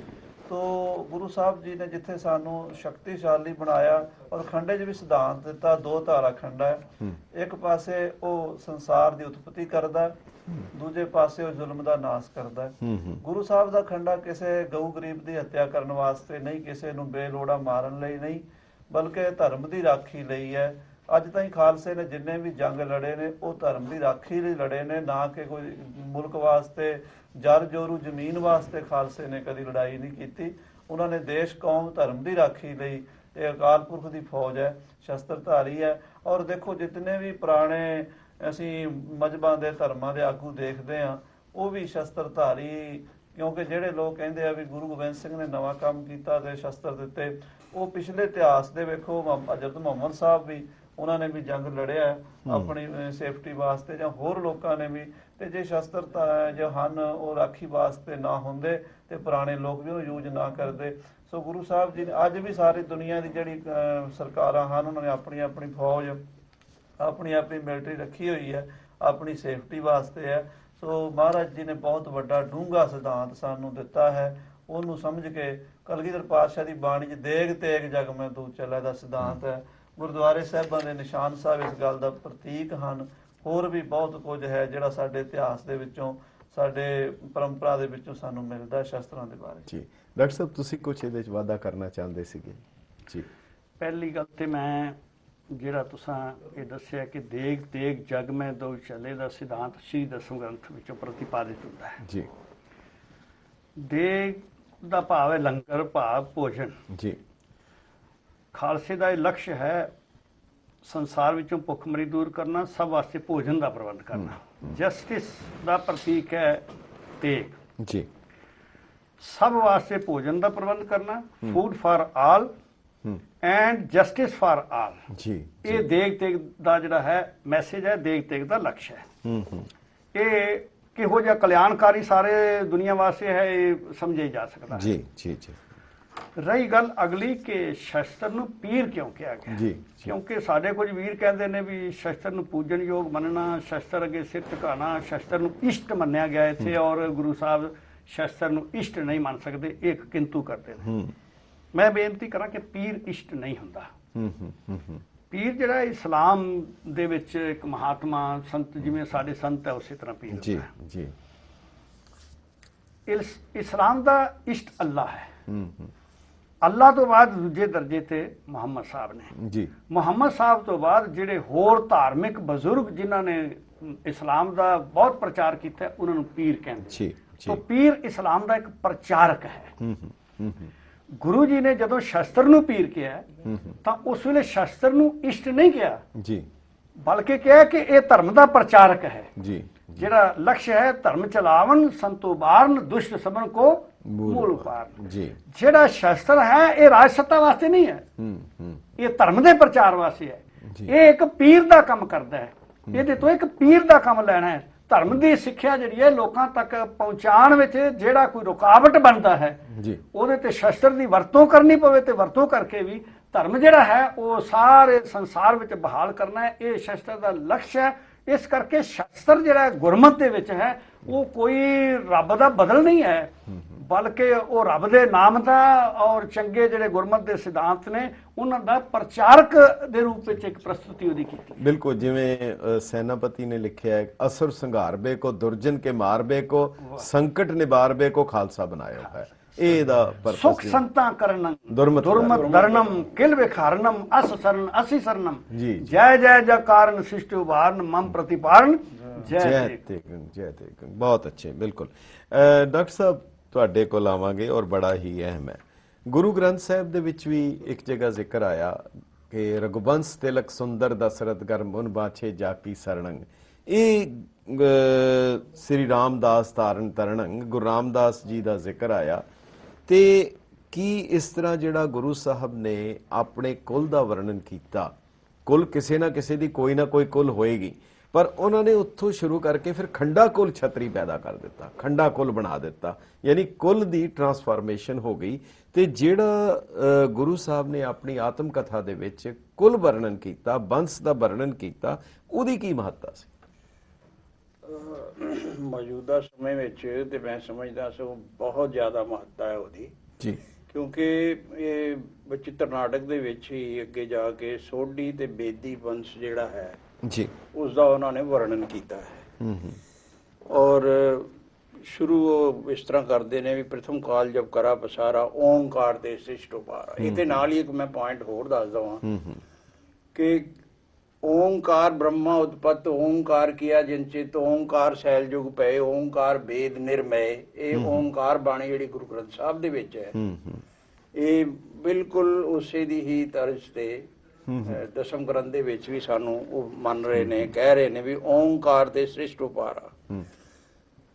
ਓंकार ਤੋਂ ਸਾਰੀ ਸ੍ਰਿਸ਼ਟੀ ਪੈਦਾ ਹੋਈ ਤੇ ਫਿਰ ਬਾਅਦ ਵਿੱਚ ਉਹ ਦੱਸਦੇ ਨੇ ਵੀ ਕਾਲ ਸੈਨ ਪ੍ਰਥਮੇ ਭਇਓ ਭੂਪਾ अधिक अतुल बलराम अनूपा। ते काल केत दूसर भू भयो क्रूर बरस तीसर जग ठहयो। काल तुझ चतुर्थ नृप सोहे ते ते भयो जगत सब मोहे।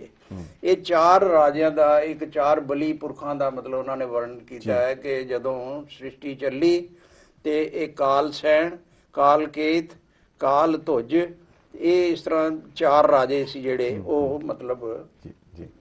ਤੇ ਬਹੁਤ ਅੱਛਾ ਉਹਨਾਂ ਦਾ ਉਸੇ ਵਰਣਨ ਨੂੰ ਲੈ ਕੇ ਉਹਨਾਂ ਨੇ, ਕਿਉਂਕਿ ਸਮਾਂ ਸਾਡੇ ਕੋਲ ਬਹੁਤ ਥੋੜਾ ਹੈ, ਮੈਂ ਇੱਕ ਜ਼ਰੂਰ ਚਾਹਾਂਗਾ ਡਾਕਟਰ ਸਾਹਿਬ ਕੋਲੋਂ। ਡਾਕਟਰ ਸਾਹਿਬ ਜਿਹੜਾ ਗੁਰੂ ਸਾਹਿਬ ਨੇ ਰਾਮਾ ਅਵਤਾਰ ਵੀ ਲਿਖਿਆ, ਉਹਦੇ 'ਚ ਆਪਣਾ ਆਸ਼ਾ ਵੀ ਦੇ ਦਿੱਤਾ ਅਖੀਰ ਦੇ ਵਿੱਚ, ਰਾਮ ਰਹੀਮ ਪੁਰਾਨ ਕੁਰਾਨ ਅਨੇਕ ਕਹੇ ਮਤ ਏਕ ਨਾ ਮਾਨਿਓ। ਜਾਂ ਜਦੋਂ ਉਹਨਾਂ ਨੇ ਜ਼ਿਕਰ ਕਰ ਦਿੱਤਾ ਰਾਮ ਕਥਾ ਜੁਗ ਜੁਗ ਅਟਲ, ਫਿਰ ਸਾਧ ਅਸਾਧ ਜਾਨੋ ਨਹੀਂ ਬਾਤ ਸੁਬਾਦ ਵਿਵਾਦ। ਸਾਧ ਔਰ ਅਸਾਧ ਦਾ ਨਿਰਣਾ ਕਰਨਾ ਮੇਰਾ ਕੰਮ ਨਹੀਂ ਹੈ ਕੌਣ ਸਾਧ ਹੈ ਕੌਣ ਅਸਾਧ ਹੈ, ਪਰ ਜਿਹੜਾ ਕਿ ਨਿਤਨੇਮ ਦਾ ਵੀ ਹਿੱਸਾ ਬਾਅਦ ਵਿੱਚ ਹੈ, ਸਗਲ ਦੁਆਰ ਕੋ ਛੱਡ ਕੇ।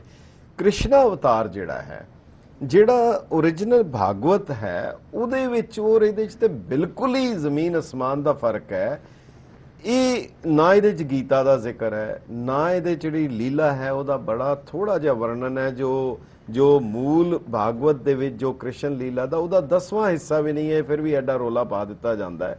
ਤੇ ਇਹ ਕ੍ਰਿਸ਼ਨਾ ਅਵਤਾਰ ਲਿਖਣ ਦਾ ਮਕਸਦ ਕੀ ਸੀ, ਔਰ ਇਹਦੇ ਵਿੱਚ ਮੁਸਲਮਾਨ ਨਾਂ ਔਰ ਇਹ ਜ਼ਿਕਰ ਜਿਹੜੇ ਆ ਜਾਣੇ, ਮੁਸਲਮਾਨ ਨਾਂ ਔਰ ਸਿੰਘਾਂ ਦਾ ਨਾਂ ਆ ਜਾਣਾ, ਇੱਕ ਐਸਾ ਕ੍ਰਿਸ਼ਨ, ਇਹ ਕ੍ਰਿਸ਼ਨ ਨੂੰ ਤਬਦੀਲ ਕੀਤਾ ਹੈ ਕਿ ਸਿੰਘਾਂ ਨੂੰ ਤਬਦੀਲ ਕੀਤਾ ਹੈ ਜਾਂ ਮੁਸਲਮਾਨਾਂ ਨੂੰ ਤਬਦੀਲ ਕੀਤਾ ਹੈ? ਇਹਦਾ ਕੁਝ ਦੱਸੋਗੇ? ਇਹ ਜਿਹੜੀ ਪਹੇਲੀ ਜੀ ਹੈ ਬੜੀ ਗੁੰਝਲਦਾਰ ਹੈ। ਨਾਮ ਹੈ ਰਚਨਾ ਦਾ ਬਚਿੱਤਰ ਨਾਟਕ ਜੀ। ਸਮਝਣ ਵਾਸਤੇ ਅਸਾਧਾਰਨ ਬੁੱਧੀ ਚਾਹੀਦੀ ਹੈ, ਕਿਉਂਕਿ ਨਾਟਕ ਹੈ ਔਰ ਬੜਾ ਵਿਚਿੱਤਰ ਨਾਟਕ ਹੈ। ਅਸੀਂ ਦੇਖਦੇ ਹਾਂ ਕਿ ਅਵਤਾਰਾਂ ਦੀਆਂ ਕਥਾਵਾਂ ਲਿਖਣਾ ਪ੍ਰਯੋਜਨ ਨਹੀਂ ਹੈ, ਅਵਤਾਰਾਂ ਨੂੰ ਯੁੱਧ ਵਿੱਚ ਖੜਾ ਕਰਨਾ ਪ੍ਰਯੋਜਨ ਹੈ। ਜੀ। ਜਿਹੜੇ ਅਵਤਾਰ ਅਹਿੰਸਾ ਦਾ ਪ੍ਰਚਾਰ ਕਰਦੇ ਰਹੇ, ਮਹਾਵੀਰ ਜੈਨ ਵਰਗੇ, ਮਹਾਤਮਾ ਬੁੱਧ ਵਰਗੇ, ਜੀ, ਉਹਨਾਂ ਨੂੰ ਵੀ ਅਰਿਹੰਤ ਅਵਤਾਰ ਤੇ ਬੌਧੂ ਅਵਤਾਰ ਦੇ ਰੂਪ ਵਿੱਚ ਯੁੱਧ ਵਿੱਚ ਲਿਆ ਕੇ ਖੜਾ ਕਰਤਾ ਸਾਹਿਬ ਸ੍ਰੀ ਗੁਰੂ ਗੋਬਿੰਦ ਸਿੰਘ ਮਹਾਰਾਜ ਜੀ ਨੇ। ਜੀ। ਇਹ ਸੰਦੇਸ਼ ਦੇਣ ਵਾਸਤੇ ਕਿ ਇੱਥੋਂ ਦੇ ਜੈਨ, ਇੱਥੋਂ ਦੇ ਬੁੱਧ, ਇੱਥੋਂ ਦੇ ਯੋਗੀ, ਇੱਥੋਂ ਦੇ ਸਾਧਕ, ਇੱਥੋਂ ਦੇ ਵੈਦਿਕ ਲੋਕ, ਇੱਥੋਂ ਦੇ ਅਵੈਦਿਕ ਲੋਕ ਜਦੋਂ ਤੱਕ ਸਾਰੇ ਸ਼ਸਤਰ ਧਾਰੀ ਹੋ ਕੇ ਜ਼ੁਲਮ ਦਾ ਮੁਕਾਬਲਾ ਕਰਨ ਲਈ ਤਿਆਰ ਨਹੀਂ ਹੁੰਦੇ, ਉਸ ਸਮੇਂ ਤੱਕ ਇਸ ਦੇਸ਼ ਦੇ ਗੁਲਾਮੀ ਦੇ ਬੰਧਨ ਨਹੀਂ ਕੱਟੇ ਜਾ ਸਕਦੇ। ਇਹ ਮੈਸੇਜ ਹੈ ਉਹਨਾਂ ਦਾ ਅਵਤਾਰ। ਜੀ। ਜਿੱਥੋਂ ਤੱਕ ਕ੍ਰਿਸ਼ਨ ਅਵਤਾਰ ਦਾ ਹੈ, ਕ੍ਰਿਸ਼ਨ ਅਵਤਾਰ ਭਾਗਵਤ ਦੀ ਕਥਾ ਲਿਖਣੀ ਉਹਨਾਂ ਦਾ ਪ੍ਰਯੋਜਨ ਹੀ ਨਹੀਂ ਹੈ।